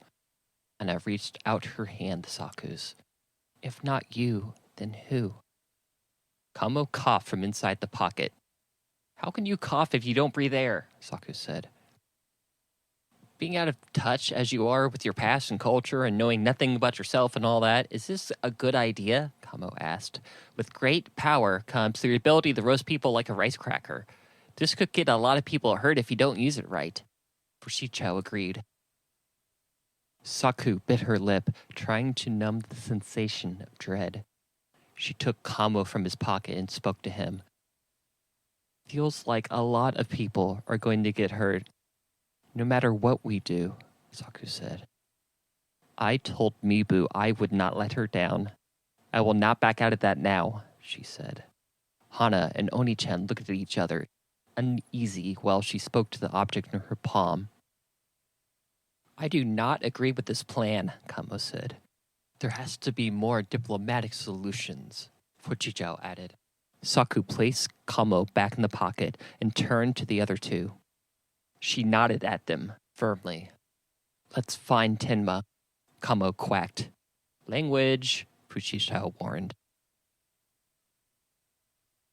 The two-story wooden structure had the smoothest wall Saku had ever seen.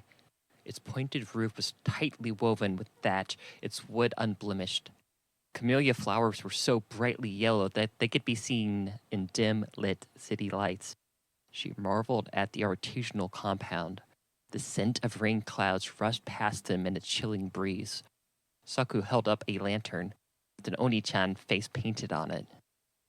Only one family lives here, Saku asked, as they waited at the sliding door. How can they afford it? Do they work extra shifts at the fields or whatever they do? Nobles don't have to worry about money, Fujichao said. They don't have to work for anything. The idea of not working was hard for the villager to wrap her head around, having been used to strict routines of labor.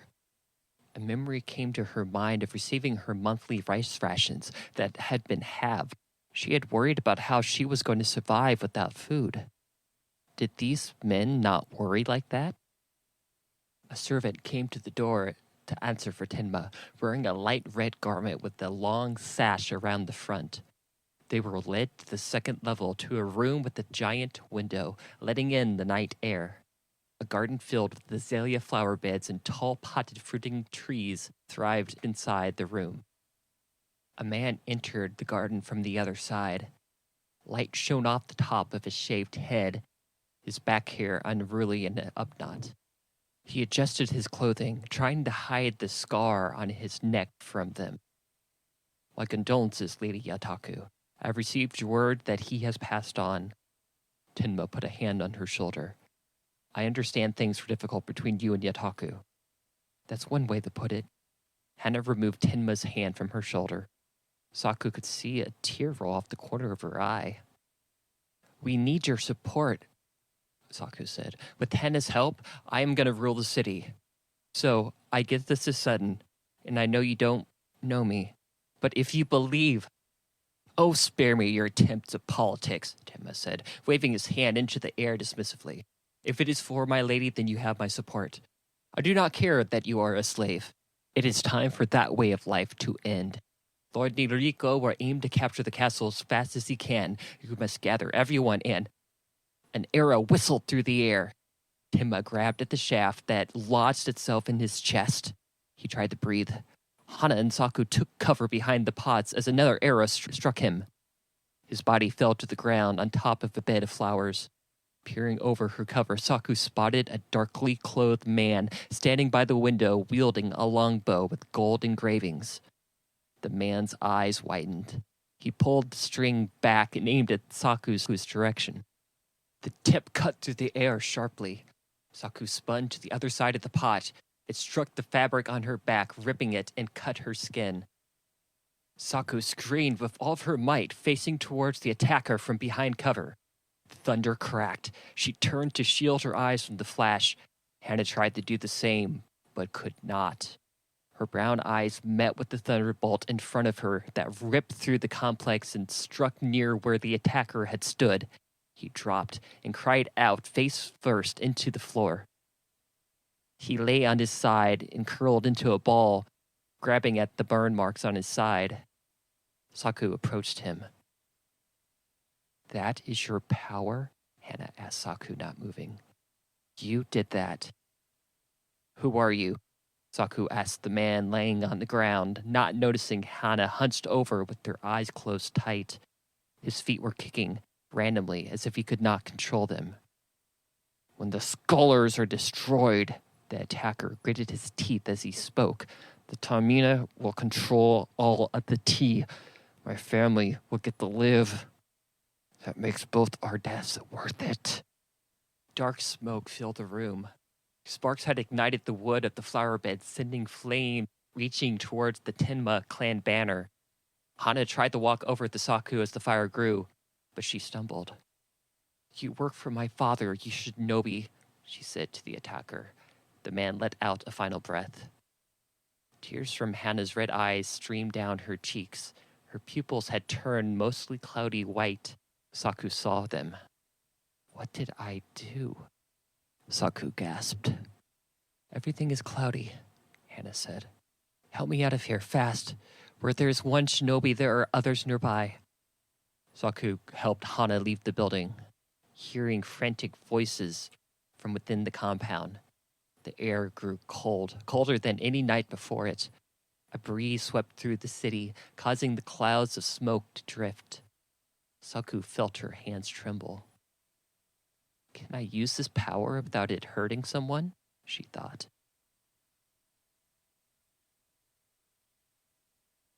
When they had left and were sure that they hadn't been followed, they ducked behind a yakitoriya restaurant. Saku could still smell the grilled meat. She wrinkled her nose in disgust. "Tenma was our only hope," Hana said. She held a hand to her forehead. Her eyes did not move.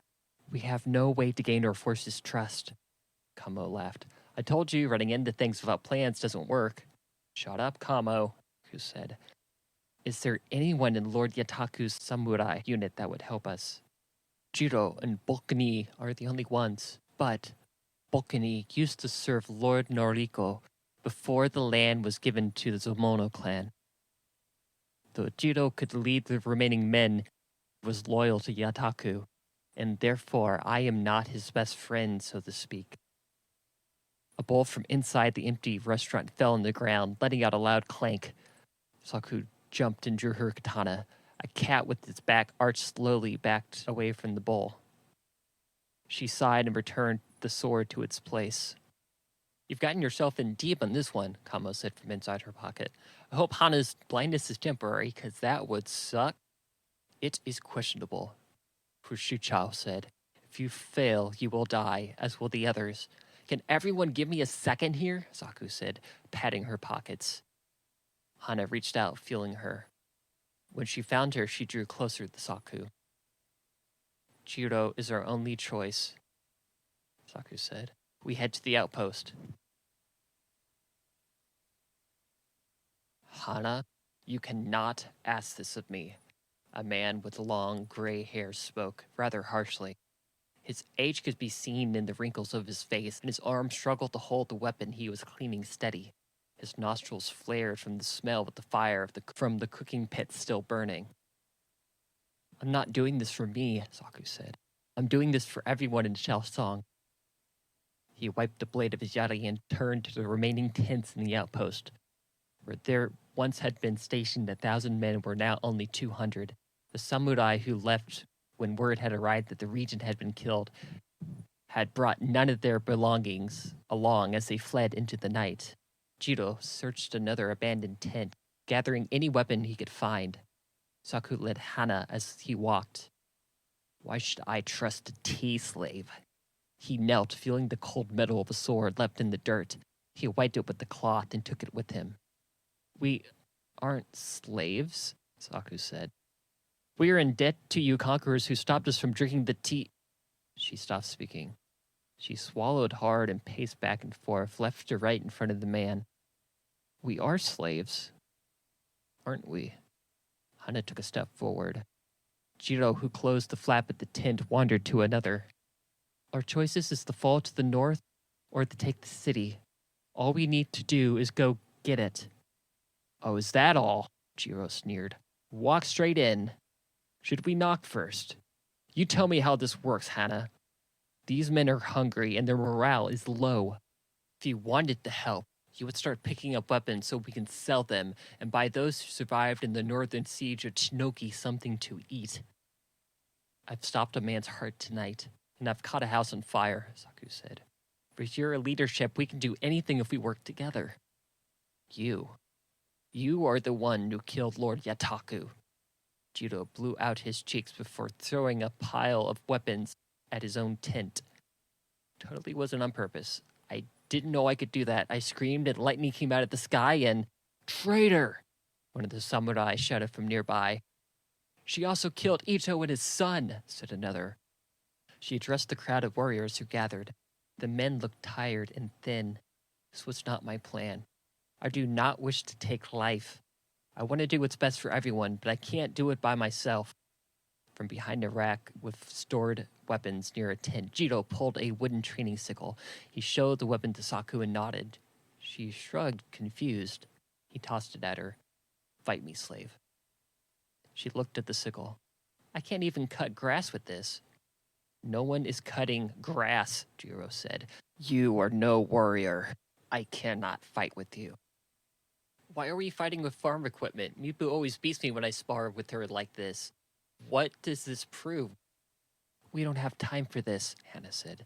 The North might already be in the castle. We need everyone to go with us. I know a secret path that only a few know. We might be able to force her way in. Saku and Jiro turned to one another, realizing she could see less than they thought.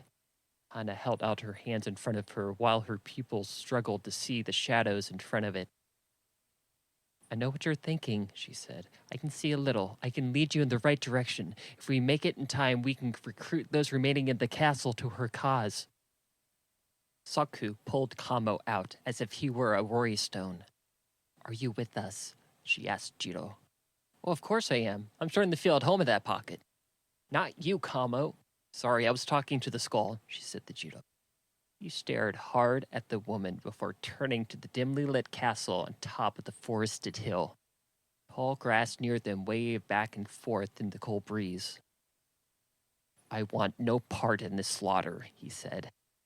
Leave before it's too late. No, Saku said. A man rushed into the training grounds, frantic and calling out. Tamina clan of the North have sent their forces to the market district. He and the Hanashi clan of the North have taken the bridge by the Mizumano. Jiro, you need to do something. Jiro lowered his eyes. I'm too old for this. This is a death trap. I'm going to the castle, Saku said, with anyone who wants to go with me. You can be a part of why people die, or you could help us all find a way to live. Let's go, Hana. Saku led Hana in the direction of the castle on the hill. A few warriors joined them. Most of the crowd did not. Jiro cursed as they disappeared into the night. Saku removed brown tree needles from between her toes. The dense conifer trees and steepy rocky terrain made traveling difficult for the Tomodachi forces. They made their way slowly upward. The climb felt much longer than it looked. If we are where I think we are, Hana said, the gates to the back tunnel pass should be up ahead. Someone should make sure it's clear before we proceed. A few men in blood-soaked clothing and patchwork armor left the group to scout up ahead. After several minutes, they returned. There's no one in the garden, one told Hana. They must have all gone to the main castle. Garden? Hana exclaimed. We need to go east. I have led us astray. What garden? Saku said. It is of no importance, she said. Let's press on. Hana stood and gently reached for Saku's hand. She motioned with her head for her to follow. After they walked along a path, they found by lantern light a gate built of stacked stones that created an arch. Beyond it, in the distance, stood the White Castle. Keep going, Hana told the men, struggling to transport the weapons attached to their back through the thick of the forest. She also took a hold of one of the other men's shoulders with her hand. Something in her voice gave Saku pause. Ignoring her grip, she pointed the light at the entrance to a stoned-off area. "This is the garden," Saku asked, walking inside. Hana tried to pull her along, but she leapt and entered. "Wait!" Hana yelled. Inside, Saku found herself in a field of tall flowers. Plant stalks were tall and husky, and in the middle of the red blossom had a white seed in the shape of a skull. Red mushrooms grew at the base of the plant, surrounded by animal bones. Saku reached out, standing on her tippy toes, to gently feel the plant she had only heard of before. "These are my people's flowers. The source of the crazy tea," Saku asked, as a man guided Hana inside. She remembered the conquerors checking their belongings when she was growing up, looking for seeds even 100 years later after the takeover. Saku had always assumed they were doing this out of the kindness of their heart so their people could function away from the insanity their way of life brought. Holding the flower in her hands, she realized nothing about the way she lived was done out of concern. It was to silence their power. "They're so beautiful," Saku whispered. Her mouth hung open. "This is what made the tea I carried from Fukui." "No," Hana said. "What you carried is from another flower, purchased from the Mizumano. No one is the wiser. Jataku wanted to keep the flower away from the village. Now I can see why." She saw tears in Saku's eyes. "I have only dreamed of seeing these." She pulled one down towards her and felt its soft petals on her face. She went on, releasing the flower and suddenly grasping her necklace. "My mother said she saw one once. On the night I got to see her, before they took her away. She refused to tell me where she saw them, in case I went looking for them. But I never left the village. Why aren't they growing these still?" Hana looked down, to warn what Sal's song would do if they were ever crossed. "For a long time, it worked. Come on, I still need your eyes," Hana said. "Why did you try to keep me from these?" She did not answer her question. She simply said, "The castle isn't far. We need to move."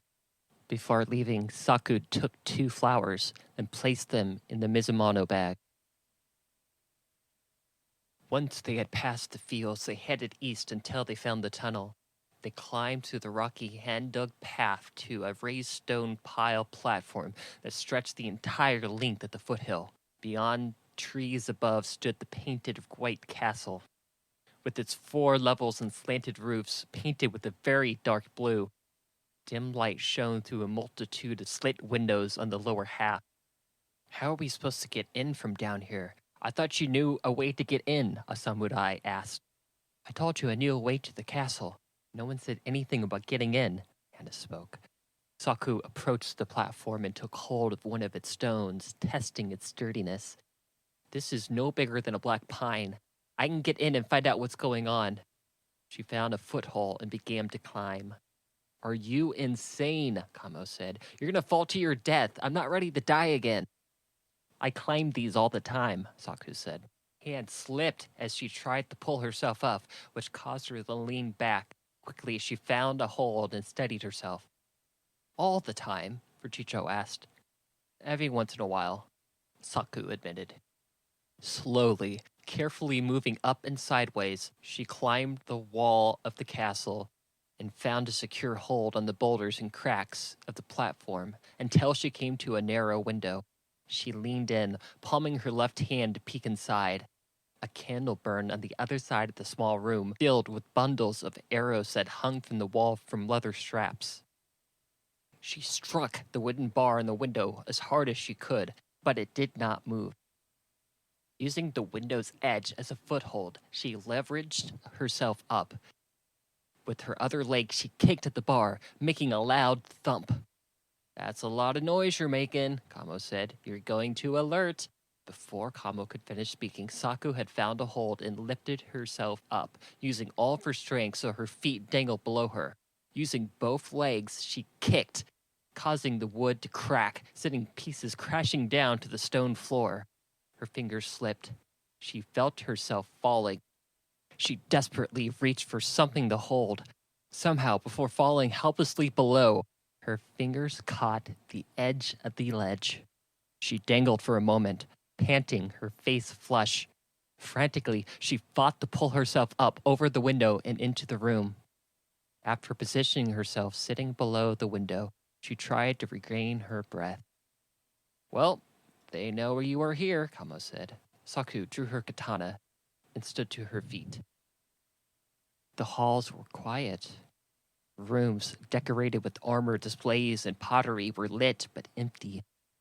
Where is everyone? Saku whispered. You should open the front and get everyone inside, Kamo said. Suddenly a voice rang out in the halls. You don't really have to check on my ear. Ow, that hurts, it said. Sounds like Ayashi, Saku said. Get moving, another voice cried. Saku turned in time to see Ayashi thrown hard to the tatami mat in a large room next door. She looked up to see someone standing in the shadow of a wooden sculpture of a warrior. The person held a longbow with an arrow drawn pointing at Ayashi.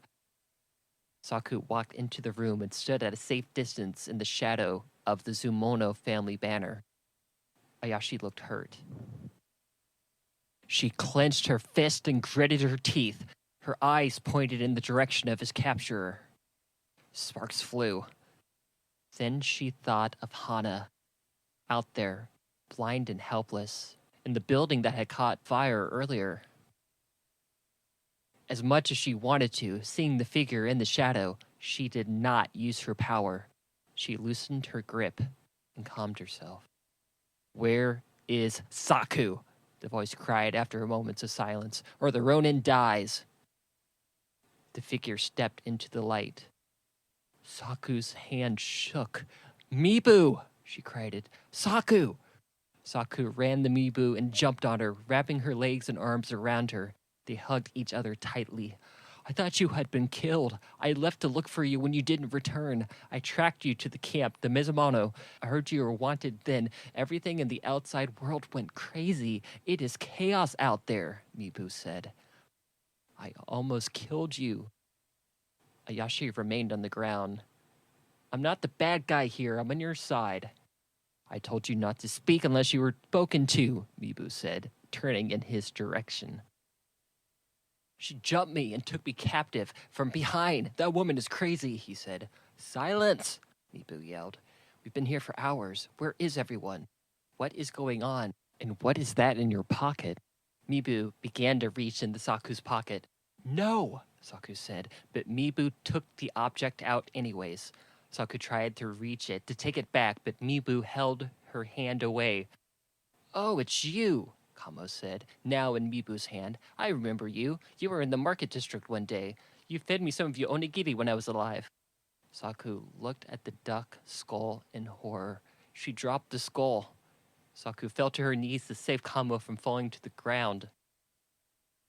What is this, Saku? Why do you have this? Like you're a tea drinker. His name is Kamo. A spirit speaks from within his skull, that of a duck who lived in this area, a duck you shared your onigiri with when you were in the market district. Mibu stared at her friend in disbelief.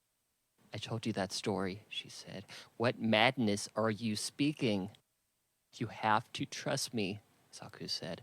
There are some things I have learned about myself that are going to be very hard to believe. Saku pulled a skull flower from her bag and presented it to Mibu. There are a lot of things we were told that are wrong. Put that away, Mibu said, turning around in shame. Why do you have that? You would anger the conquerors with that behavior. We are not to... Do not speak their names like that, Saku said. They were not our friends as they are now. There is nothing wrong with me. For once, everything is right, and I have found a way to fix everything. What did you do? Why are you talking like this? Mibu spoke. Her eyes were closed. I forced her to drink the tea, Ayashi said. No one else has to know, Mibu said, reaching for Saku's hand. We can heal you, Saku. Let's get you home. No. We are here to take over this city. Mibu looked at Saku hard, putting her hand to her side. This isn't like you. But it is, she said. This is the real me. I didn't know it. We were lied to. We can free the village. Free, Mibu said. We aren't slaves. We are free. We have a conqueror ruler. What are you talking about? We have 2 hours a day to do whatever we want. We are not. I accidentally killed Yataku and messed up his military advisor's head. We decided the town should belong to the people. Mibu dashed swiftly to Saku and got in her face. Not only did you drink the forbidden tea, but you are now crazy enough to think you can create a political coup? Pounding echoed through the halls. That's coming from the front gate, Mibu said. Quick, get the prisoner. Saku turned to where Ayashi had been. He had vanished. Mibu narrowed her brow. I am a fool. Let's get out of here. Mibu reached for Saku's hand. The two found an opening that looked out to the large arch that led up from the forest road to the castle. A multitude of people stood, holding torches, shouting. What are they saying? Mibu said. As they listened and watched from the room above, they began to recognize the words the crowd was chanting. Oni-chan and others from the Mizumano stood along with them. Long live Tomodachi, they cried. Saku squinted and recognized the girl and his brother standing next to Jiro, who stood tall holding his weapon high.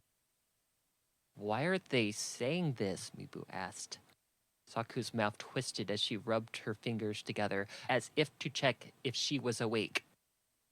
I am your daimyo now. You are delusional, Mibu said. But Saku stepped out so the crowd could see her below. Cheers erupted from the people. She saw Hana and the other forces make their way to join the crowd. Mibu's jaw dropped, and Saku raised her hand. As first order as your daimyo, she shouted to them. Fukui and all the slaves are free. Mibu, though baffled, shrugged. Well, okay, then you might be crazy, but I'm not going to complain. Hail, Emperor Tomodachi! A voice cried out. I'm not crazy. I can shoot lightning from the sky, but I can't show you. I can't hurt you like I've hurt others. The realization came over her face as she spoke. Sure, you can shoot lightning from your eyes, Mibu said, softly patting her on the shoulder, as if her friend had too much sake to drink on a day off from the fields. Have you eaten since you became a tea drinker? Maybe the grain from the rice will suck up the wacky juice in your stomach. Strange music began to play from below the forest path. Dark-toned flutes rang out, a small band of men walking along the path towards the castle. A single man stood out in front of them, holding a message and a torch. Saku and Mibu left and ran through the castle to the gate below to join the others. They walked to the group. Jiro and his warriors surrounded Saku. A man held out a red wax seal with the northern clan symbol stamped on it. Lord Tomodachi and Lady Hana, the man said. Lord Noriko wishes to speak to you at a neutral site. This letter also describes the wishes of some of the samurai who were protecting Lord Yataku. They wish to join our clan. Jiro looked at Hana, who frowned. What is this? The man approached Hana. Jiro began to draw his weapon, but Saku motioned him to halt. This is so we can find a peaceful agreement on your city's surrender. We have made a treaty with the Northwestern clan. The region was given to us in this agreement. We wish for a peaceful transition to power. Oni-chan took a hold of a large club with pieces of metal sticking out. Others in the crowd did the same. The Emperor will approve, he said. There is no use in resisting. Saosong belongs to the Tamina clan. It belongs to us, Saku said, approaching. The city is of its people, not Lord Noriko. The man looked at Saku for a moment, but turned back to Hana. We await your reply and your cooperation, as do the rest of Yataku's men who left the castle and joined us. Hana's eyes met Saku's. The woman seemed as if she had been in that moment before. She spoke, still looking to Saku. I shall meet Lord Noriko as he wishes, but we shall not give up this city. Lord Noriko will look forward to your presence, the man said. They left. Mibu lowered her head. There is no chance the army of the city can match the north if some of their forces have surrounded them. We have no chance. Kamo and Fushishao have gotten me this far. They will help us. Saku pulled both skulls out from her pockets. We're not gods, Saku, Fushishao spoke. We're just spirits. Put it away, Mibu said, dismissively. Mibu hung her head and walked back towards the castle. Hana was led to Saku. She crossed her arms. Jiro said you saved his grandkids. He knew not of this before, but he is thankful. He paused. You know, if both of you had the power of the tea inside you, there would be no way anyone could stop us. She doesn't believe me, Saku said. And his eyes looked deep into the night. I have failed you. If I could have led you here quicker, I might have been able to talk the remaining men into staying and fighting with us. You must find a way to show her. Tomorrow, we will find a way to end this.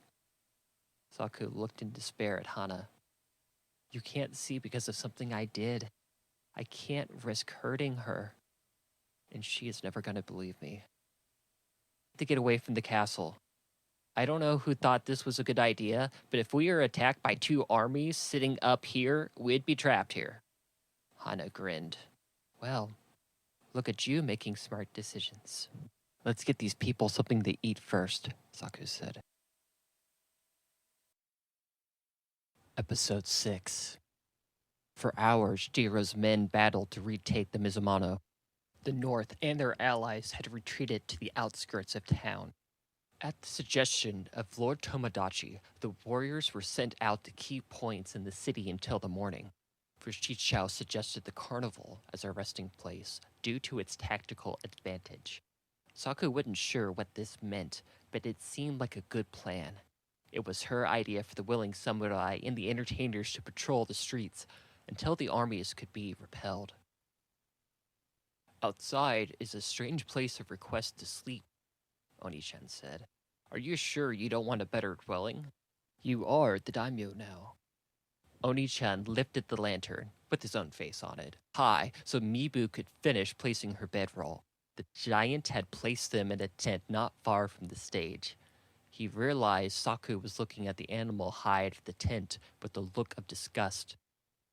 It is only for the night, Oni-chan told Saku. Few hours. Did it have to be animal? Saku asked. Oni-chan shrugged. Really? Mibu scoffed. If you wanted, you could order 20 geishas and a persimmon, and you're upset that the tent is normal. We've slept in animal tents before. You didn't care then.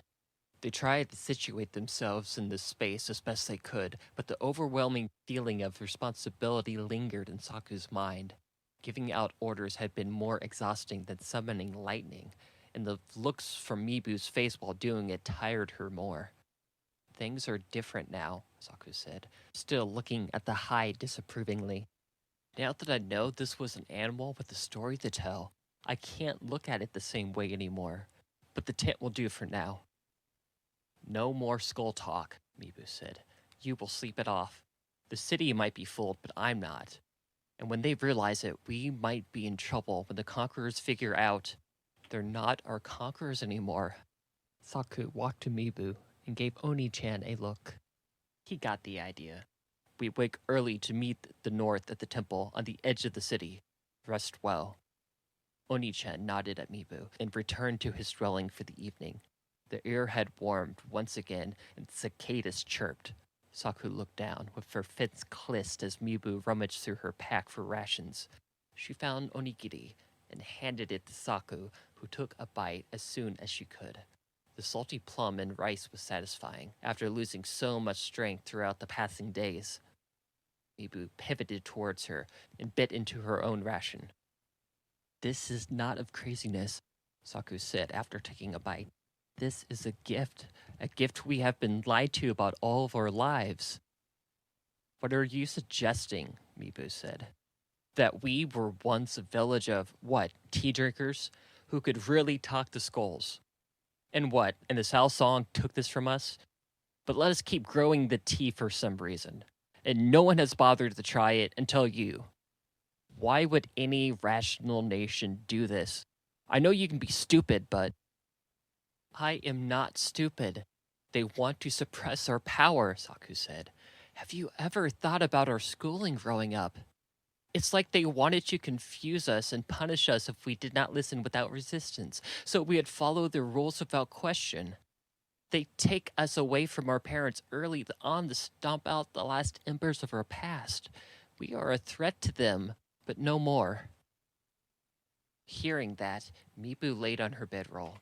Her hands rested behind her head as she looked up.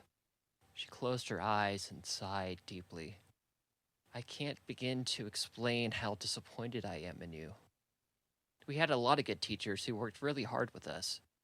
I never thought you would do this. What you speak is not truth. It is sickness, and it is despicable." Mibu reached under her bedroll and picked up a small rock. She flung it into the night.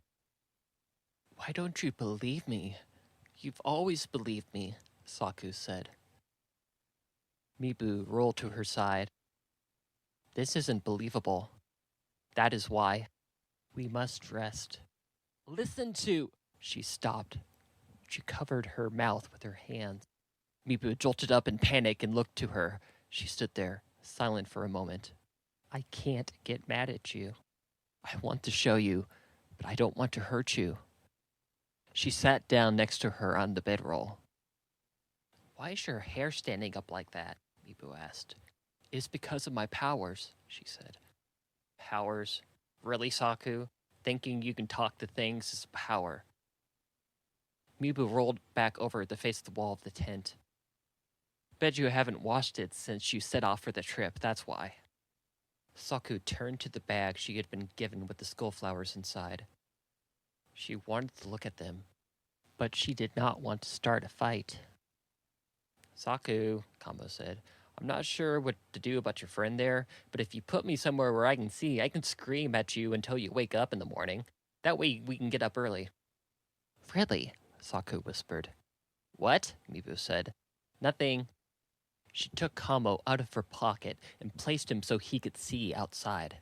Mibu rolled over to see what Saku was doing. She frowned. "Can we put the gross toys away, please?" "Kamo is my friend," Saku said. "I am too tired," Mibu said. "Come back to me. The real you. The one who understands the value of hard work and loyalty. If you continue on like this, I won't be helping you. Our village will not either, daimyo or not." Saku said nothing. "Now hold my hand," Mibu said. She did. Her eyes did not close for a long while. She wondered to herself how she could prove her truth. But her eyes grew heavy, and soon she drifted into sleep. "Wake up!" Saku rose at the sound of the screaming skull. A sharp, blistering thud rang out. At first, Saku thought it was the wind, but realized an arrow had struck the tent pole. Its shaft was painted blue. "Mibu!" Saku shook her friend and looked back out. Mibu sat up. She grabbed the bag and her weapons. "I heard commotion in the distance," Kamo said. Mibu grabbed the longbow and searched the area. On the edge of the Mizumono, lights flickered. The sky gently began to light up with a dark blue light. The morning sun would soon make an appearance. They could hear the cries of men and swords clashing. She reached for an arrow. She took a step forward and signaled to Saku to be silent as she choked down on her emotions. She's listening to the screaming, Fujicha said. We must go help them, Saku said, beginning to walk in that direction. If that is of the clans, we cannot fight them by ourselves. Even if you think you have powers, there are too many of them. We need to get out of here. We can't leave Oni-chan, Saku said. There's nothing we can do. Saku ran towards the sound of the clanging. Stop, Mibu cried to her. She did not listen. She hurried towards the Mizumano entrance, holding her katana high. Mibu ran after her with her weapon drawn. Oni-chan and other performers struggled to keep a bamboo gate closed. Others and their families scattered into a chaotic collecting of belongings. Cries rang out from the other side. Saku put the sword back in his sheath and ran to help. Wait, Oni-chan shouted. You need to get out of here. Noriko is going to want you dead. His massive forearm strained against the efforts of the outside invaders. I won't leave you. We aren't finished here. We need you, Saku said, stepping up. Dozens of sharp twangs ripped out from above. Arrows flew over the wall. Saku turned and saw Mibu leap into the field behind her, missing an arrow narrowly. Get out of here, he said. Mibu cried out. We need to tell others before the entire city falls. We can get the word out at the castle, Mibu said, readying her bow, looking at the gate. Saku's eyes drew to where the cracking sound was coming from. With a snap, the gate broke in two. Thank you for your kindness, Saku said. Saku met Mibu and dashed towards the back of the fenced property. A wave of men lunged across what remained of the gate. Entertainers, a yokai and a kappa, or so they claimed to be, fought with crude stage weapons against the northern strongly crafted katanas. Oni-chan dug his heels in but could hold the men back no longer. Dirt sprung up from where he landed. A balding man in a blue kimono with his hair pulled back stood over him. Oni-chan tried to get to his feet, but it was too late. Saku could only watch from afar as the northern samurai jabbed the dagger into him. The two women found themselves running through smoky streets, heading towards the castle. Saku breathed in sharp through her nose and smelled a bitter and grassy burn. The flowers! Saku shouted to Mibu. She pointed towards the smoke. She quickened her pace towards the skullflower fields. Can you stop running into danger? Mibu passed the stone entrance and joined Saku in the fields, who was cutting every flower she could. Mibu turned towards the castle. There were also flames. Hana, Saku said, also noticing. We can't save everyone, Mibu said. This is our last hope, then. Saku picked a skullflower and put it in her bag. The bag overflowed. We can't, Mibu began to say, but instead she watched as her friend obsessively placed flowers in the mermaid bag. Mibu stood, horrified. The field is on fire, Saku. Yes, she said. Hurry, take all you can. No, Mibu said. Enough of this. No more. You're going to get us hurt. Saku began to stuff flowers in Mibu's pockets. Just believe me. Believe me, Mibu shouted. You are sick. Then be sick with me. Mibu saw smoke quickly rising ahead of them. She took a flower and snapped it at the stem. Then she took another. Now let's go! The smoke followed them until they arrived on the edge of the district. Saku stood on the street, looking back towards the burning fields. Flames roared high. The chatter of panic and chaos echoed throughout the city. Men ran carrying weapons towards the castle. What if these are the only flowers left? Saku thought, slowly realizing. If they are attacking Song, they will send men to Fukui. We need to go find Ayashi and get to our village. They fled the castle at a hurried pace towards the city. They found a royal messenger and sent word to Jiro to hold the city until they returned. They escaped into the forest, heading towards the village.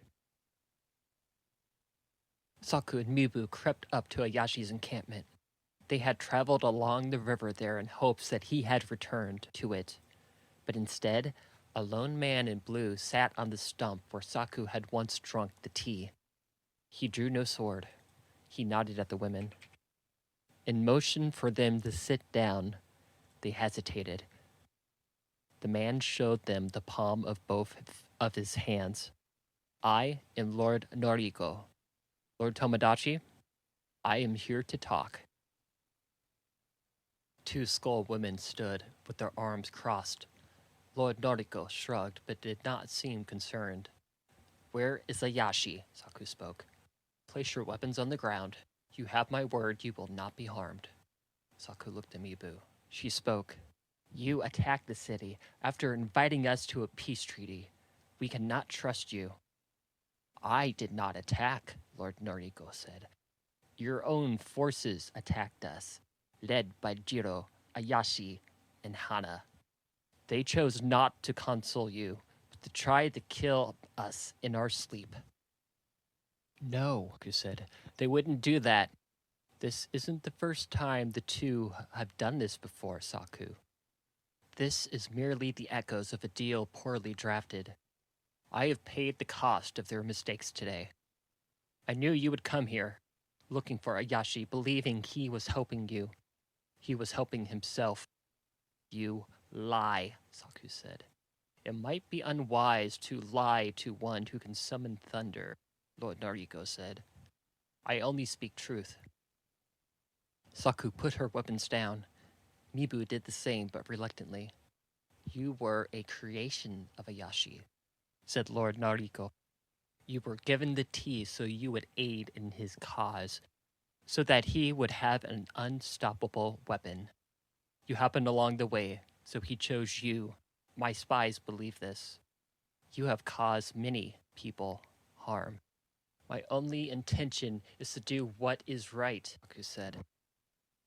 I believe you, Lord Noriko said, sitting up. I would have requested to speak to you in person if they had come to surrender as I requested. But now it does not matter. The city of Shaoshang shall soon be mine. Ayashi and Hana shall be dealt with care. I am here to speak to you about your village. Why me? Saku said. I do not recognize Rusu as head of the village, for I did not appoint them. They cannot be trusted, for she was placed by Lord Yataku. That part of the world is gone. You were trying to take what originally was my family's city of Shaoshang, but this you could not have known. I offer you, as a daimyo of your village, a proper council with us in the coming months. I shall give the city time to regain its own order. We do not seek control of your people, but we do request that the tea trade is kept open only to us. I will give you my letter to read to your people stating these wishes. He handed Saku a letter, sealed in red wax. That's it? There is one matter you should consider wisely. You, in the village, must destroy all the remaining skull flowers. I shall not take them from you. But you should consider your power and what a people might do with it who have been sickened by lies. You're talking about the crazy tea too? Mibu said. Is this a joke? Is that why you burned the flowers? Saku said. Yes, Lord Noriko said, because I had to. What if there are others out there who get powers from this? Your village is no longer the keepers of the wild they once were. Maybe not all of your village should have that power. You're telling me, Mibu spoke, if we trade with you, you will leave us alone. Yes, he said, if you destroy every last remaining flower, we will happily trade with you. But if you do not, we shall destroy you. We shall give you time to decide.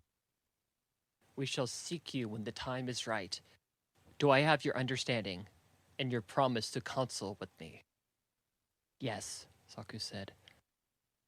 I shall see both of you again soon enough. At that he stood and bowed. They bowed back. He walked into the forest. Why does he believe you can summon lightning? Mibu said.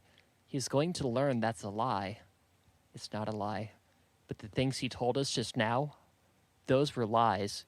We have to get back to the village as soon as we can. Our people are in danger.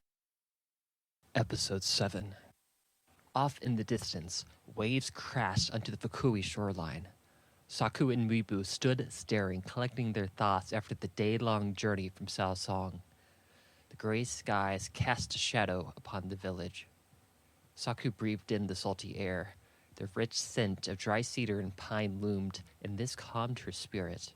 The vegetation around the village somehow looked drier than it had before she left. Neither of them could remember a time where the land looked like it did. The tea crops on the hillsides were browned and leaned heavily to one side.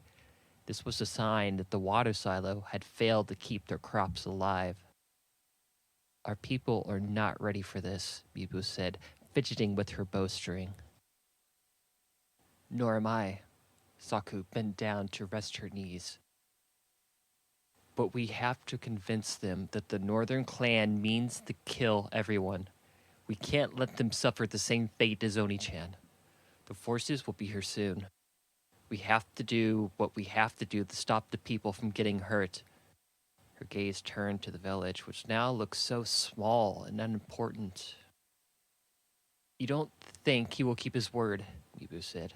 If we destroy the flowers, you don't think he will leave us alone? No, Saku said. We should have left the village.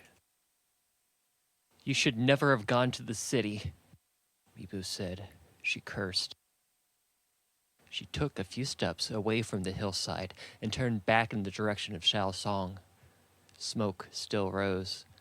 As much as they both might have wished this, that they would have just left, they knew that was no longer an option.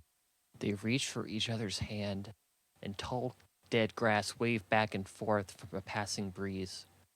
Saku smiled. The skull talk has put everyone in danger, Mibu said. A friend of yours died because of it. If the talk does not end, then I can't keep doing this with you. Please, Saku said. Don't do this. Not now. We have to try to at least meet Lord Niroku's offer, Mibu said. Flowers should be destroyed. Please, this is bigger than us. If there's a chance we can live in peace, we have to. There is no chance, Saku said.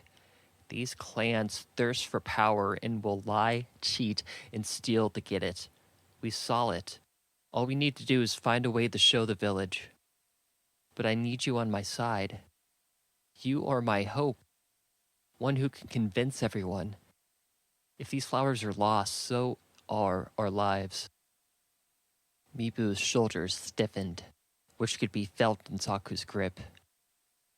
What you have become, Mibu said, is that which has been taught by everyone we have ever known to be wrong, deplorable, and a hindrance to our people's progress. And all of those, Saku said, were lies. Mibu let go of her hand.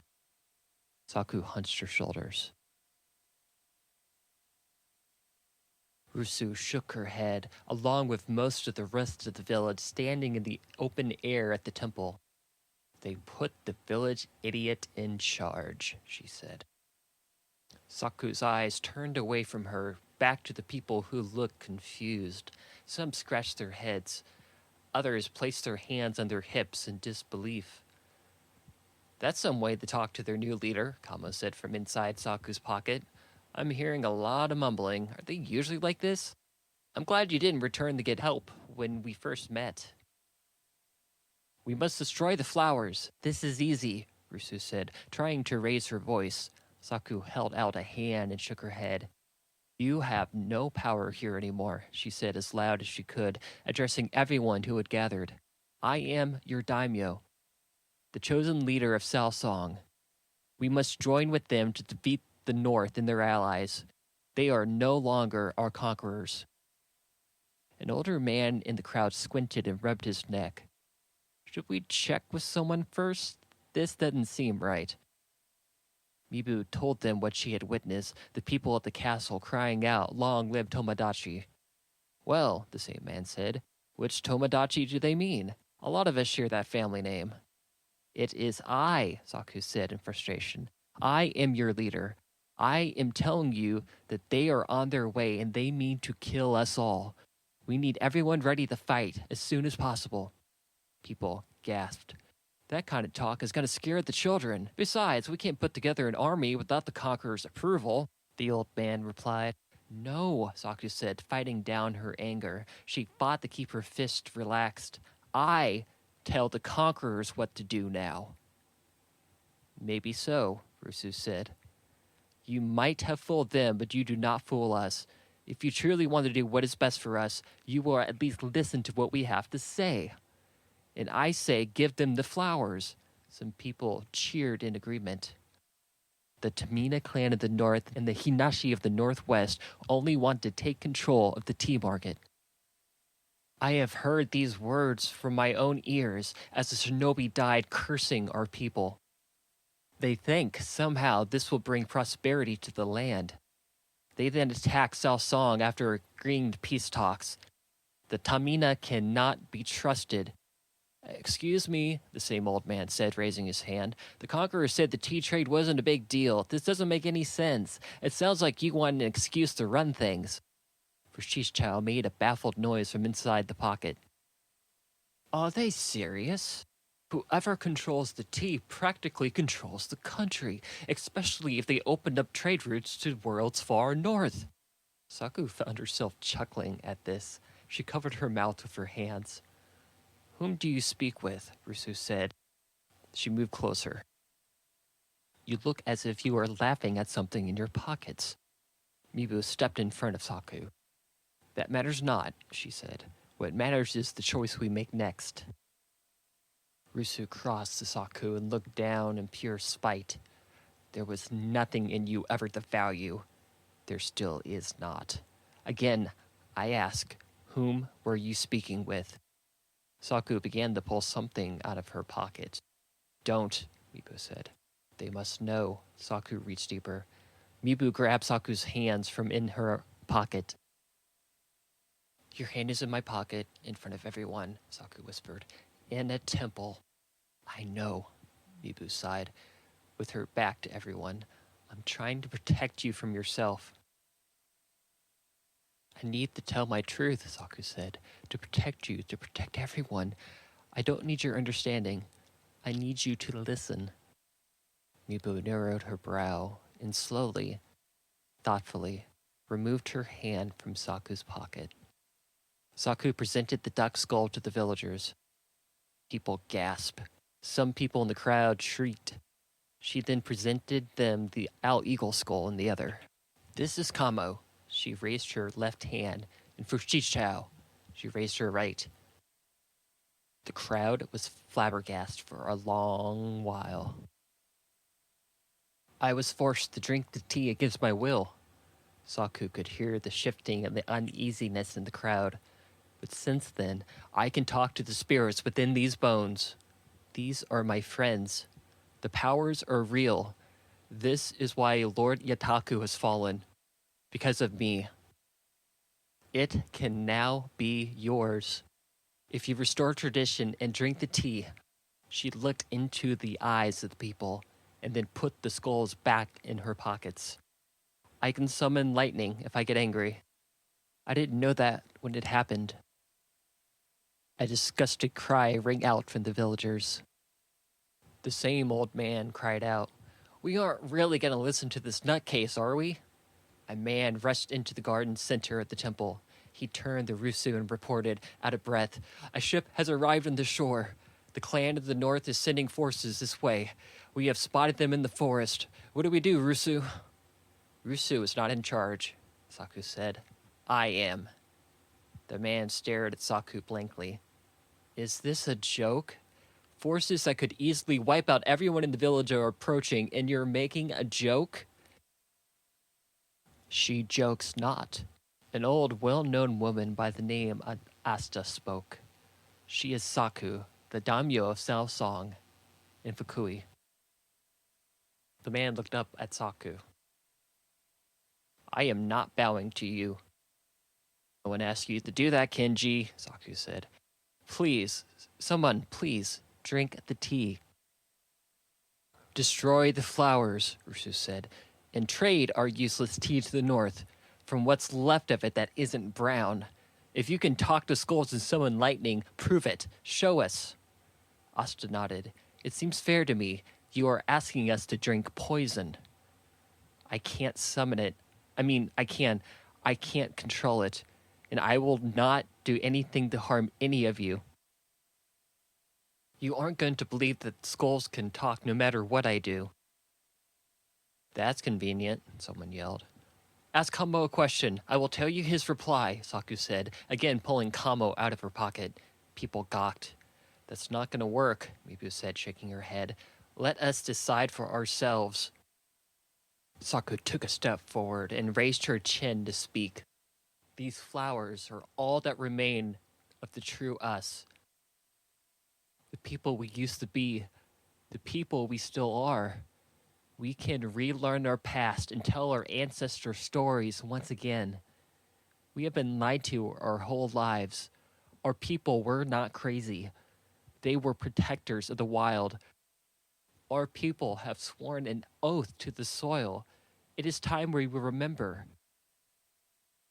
A young boy shook his head. He looked to his mother. That's the crazy tea talking. I speak the truth, Saku said. She backed off and looked to the sky. She drew in a deep breath. She let it out. Mibu felt something static surge in the air. She looked around, trying to figure out where the feeling had come from. Without proof, Asta spoke, destroying the flowers is the sensible thing to do. If they kill us after, there is not much we can do. Our past or not, the conquerors have helped us grow beyond those years. Those are people of the past, not who we are now. I shall not destroy my flowers. Saku held the bag closer to herself. Asta noticed this. I will not destroy our history. That was our history, Asta said. This is ours now. Mibu, Saku said, tell them this is not the best for them. This is allowing the outside world to win. We must allow the past to teach us. Saku, Mibu said, biting her lip. I don't. Saku looked away from her. I know. I said I didn't need your understanding. It is not fair for me to ask this of you, of any of you. Is there no one who will drink this tea? Mibu, you, please. Mibu stepped back and hung her head. No one spoke. Saku slowly backed away from the people. Decide for yourselves. I appoint Asta to manage this affair. Talk it over, fast. Tell me what you decide. I then will consider your wishes. But I can see now, you do not understand. I will fight them myself. She turned and walked towards the shore as the shadow of a large sail cast over the village. On top of the wooden boat, on the top deck, sat a large castle. The northern clan's banners waved from all sides of the ship. Archers stood on raised platforms around the castle, holding their arrows high. Mibu cried out, "Wait!" Saku stopped. She turned around and touched her katana with her fingertips, her face flushed of all colors. Do not follow me if you do not believe me. Mibu did not move. I tried, Saku said. Dust kicked up behind her as she turned to leave the temple. With the crowd looking on, she walked away towards the warship. Forces holding yati stood at attention on the soft coastal sand as Saku approached, alone. She fought the softness as she walked, struggling to get her feet moving the closer she moved in, until she arrived at where tide pools and waves had moistened the sand. That was enough for her to take a strong stand to face the clan of the north. She adjusted the Mizumano bag full of skull flowers around her shoulders. I have no advice on how to handle this fight alone, Fujichao said. This is far out of the scope of my knowledge. I am not alone, Saku said, looking at the weapons the men held. Not with you two. Really, Fujichao, Combo said. You don't know what she's going to do, with all that water around the boat and all. Okay, everyone, Saku said to her pockets. I'm off to die here, so if you could both quiet it down, that'd be great. You're not going to die. Not if you keep calm, spread your wings, and... Oh yeah, you're not a duck. Sorry, Kama said. I get what you're getting at, Saku said, smiling. Greetings, Lord Tomodachi, an old samurai spoke. I am Yoshio, an aide to Lord Noriko. You were indeed given time, though perhaps not the time you might have assumed. Will your village meet our demands? Yes, a voice said. Rusu approached, carrying a sack with 2 skull flowers poking out. Here they are. We agree to your terms. This is what we have decided. Mibu stood in the field nearby with others. I'm so sorry, Saku, she said, ashamed. The people of the village drew closer. Asta and Rusu were among them. They both approached Saku. She jolted back away from them. You cannot ask this of me, Saku said, looking into the eyes of her people. They seem like strangers now. People she no longer could communicate with. They would never have believed her. They were going to destroy everything without even trying to understand. Are the last of the skull flowers in your bag? Asta spoke. Yes, Saku said, facing her. Hand them to Mibu, Asta ordered. You don't understand what you're doing, Saku shouted. Mibu again felt static in the air. Everyone did. People shifted and looked around. Someone take them, Rusu shouted. She nodded to a group of men holding crude weapons. Mibu ran in front of the men. No, she said. The men tried to push aside Mibu, but she stood firm. If you do not give them to us, we have orders to attack. Make your choice, Yoshio said. There are other solutions to this. This can't be the only way, Mibu said. If you take a step forward, Saku said to the clan of the north, I will be forced to kill you. She held the palm of her hand on her sword. Turn back now and leave. A samurai reached for Saku's bag. Shield your eyes, she shouted. Her fist clenched hard. She gritted her teeth. She began to scream, but instead channeled that energy into her veins. The man leapt away from her, feeling the power in the air. Without making a sound, she looked to the gray sky. A lightning bolt split through the clouds and struck the warship's main castle. It burst into flames. Told you, Kamo said. Samurai leaped overboard, frightened. They joined the other forces on the shore, who began to move towards Saku. They surrounded her. She defended herself, blocking the men's attack. But the more they attacked, the harder it became.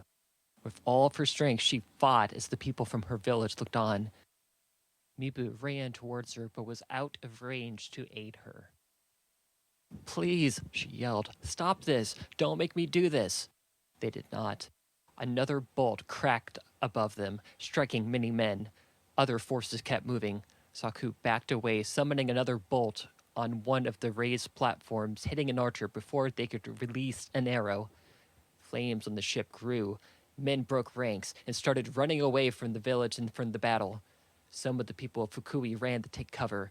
Mibu rushed to Saku's side, releasing a shot that struck the last archer standing in flames. A samurai was in reach and took a stab at Saku. She blocked. With the blink of her eye, electricity came from the sky and was absorbed into the attacker's sword. The man instantly fell to the ground, lifeless. At the sight of this, the northern clan fled, running, scattered throughout the beach. Saku's eyes followed this, but her heart sank at the sight of the northern forces gathering on top of a hill from the other side of the village. I can't handle all of them, she said, seeing the pure number of samurai forces. She turned to the people hiding in the field. For those who wish me to lead you, head to the eastern water silo. Mibu ran with her towards the mountain slopes at the edge of the town, as did most everyone else, Rusu included. The villagers stood atop of the steep slope next to the water tower. They looked down to the northern clans who walked up towards the town. "Release the water," Saku cried. The villagers rushed to the structure and began to open gates on the aqueduct, sending water gushing down the bamboo tubes onto the soil below. The northern clan stopped. Many of the men looking to their soaked feet. They looked back up in time to hear Saku summoning lightning nearby. "Stay back," she shouted to the warriors. Most began to retreat, but a brave few made their way up through the tea plants towards the top. She rushed down to meet them. With a swift motion, she struck a man's knee with the handle of a katana. He tumbled down. "Last chance," she screamed. "Leave now or else." Again, the men did not stop and marched upward. With a blink, she summoned lightning to the slope, dropping a multitude of men who had stood on the wet soil. But when Saku had called forth the thunderclap, some of the sparks had flown into the Mizumono bag, causing the flower petals to go up in flames. The bag burned. She threw it off and tossed it down. "No!" she cried towards the bag. Thunder struck it, ripping it apart. Saku screamed again, a scream that echoed in the air, which had suddenly smelled moist. A bright flash came right in front of Saku. A sudden crack rang out so loud that it sent everyone, friend and foe, to their knees. Everyone could feel the tingling in their bodies. She found the bag on the ground, in flames. "No!" Saku let out a death-curdling scream directed in front of her. She began to hit the ground. Thunder clapped. People shielded their eyes from all the flashing light. And then, for the first time in a long time, it began to rain. Giant raindrops fell to the ground. The thirsty soil quickly drank up as the rain grew heavier. The northern clan fled back in the direction of Sao Song. One man, one from battle in years, called out to the village, spitting, angry. "We shall not forget this. This only gets worse from here." Saku kept looking at the ashes that used to be the bag. Her hair and garments were soaking wet. She cried. A stream of rain fell down the hill. Mibu walked to Saku and put a hand on her shoulder. "All is not lost," she said. "Trust me. I'm sorry I struggled to believe you. Also, please don't ever get mad at me." "They're gone," Saku said. "Trust me," Mibu said. "Can you get up?" She held Saku to her feet. They walked back together, up to the village. The rain continued to fall. The villagers returned to their homes, not sure if to celebrate or if to mourn. All except Saku and Asta. They stood back in the temple garden, looking over the tea shack where Saku had once loaded the tea to take to the conquerors. Rain beat hard against the longhouse roofs in the most wonderful, deafening way to those who had lived in drought for so long. Asta spoke, leaning on a fence that overlooked the pond, now filling with water. The North might not have been completely wrong in their demands. Does anyone in this world need that kind of power? The ability to end life is a force no one should have. Saku straightened up. You learned so much from speaking to the spirits. To fight was not an easy choice. One I made every attempt not to make, but Lord Niroko forced my hand. Saku looked up at the dark, cloudy sky. She went on. I had forgotten my favorite part when it rains. Everything is more green. All of the plants brighten up, like they had woken up on the right side of the bedroll. I think this power is still needed. Astra nodded. I am sorry that we did not believe, but it sounded so unbelievable. It went against everything we thought we valued. Forgiveness is a means of control. Though I am your leader, I do not wish to control you, Saku said. I will rule. I understand that I may not be popular with the village. They will learn to accept it. Dissolve the Relationship Approver Council. The people are free to love whoever is an adult. Dissolve the schools and teach the children something useful about living. I will need your input, Asta. I will listen to the people the best I can. For now, I must return with Mibu. Get the forces trained, and ready defenses. Send word to us in Sao Song if trouble comes. By bird if you must. I fear the North will not stay content for long. I shall do as you wish, Asta bowed. But as you said, this is going to be difficult for us. I fear Rusu will lead a resistance at some point no matter what you do. Some were thankful for what you have done. Others feel betrayed that you did not do as they wanted. There's a lot of work to be done, Saku said, but work on our terms. Someday, they will realize that I have shown them how special they are. Mibu heard a knock at the entrance of her home. She pulled back the bamboo sliding door. Saku stood with a heavy pack and a walking stick. She still had her katana on her person. What are you doing? Mibu said. I'm leaving. I'm going to find my friends, to make sure Oni-chan is buried. I came to tell you goodbye.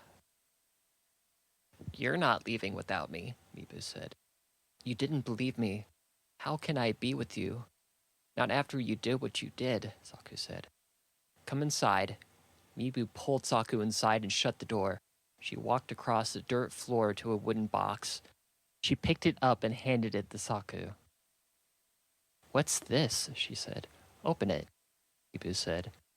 She slowly pulled the top of the box open that made a scraping sound. Her eyes widened. Suddenly she began to cry. Inside were 2 skull flowers. You did trust me, she whispered. But the 2 flowers that Rusu had were Asta's, Mibu said. That makes 4 skull flowers that have survived. I go where you go. Always. I will find a way to grow new skull flowers, in case any of our people are someday ready, if that is what they choose. Then let us find a way, Mibu smiled. The 2 left Fukui the next morning, to vibrant plants and fresh morning air. The sun rose, exposing a refreshed and thriving landscape. Where are we going to find them? Mibu asked, checking her bow. I don't know, Saku said, peeking in her pockets, checking on her skull friends. All I know, we head north. The end. Dear fellow cow watchers, thank you so much for listening to this series. If you've enjoyed this season of Cow's Audiobooks or want to say something about it, let me know. I think someday I'd like to write another Saku story. But for now, I'm not sure what's next, but be sure to come back and check here for more information. Until next time, good luck looking for cows out there.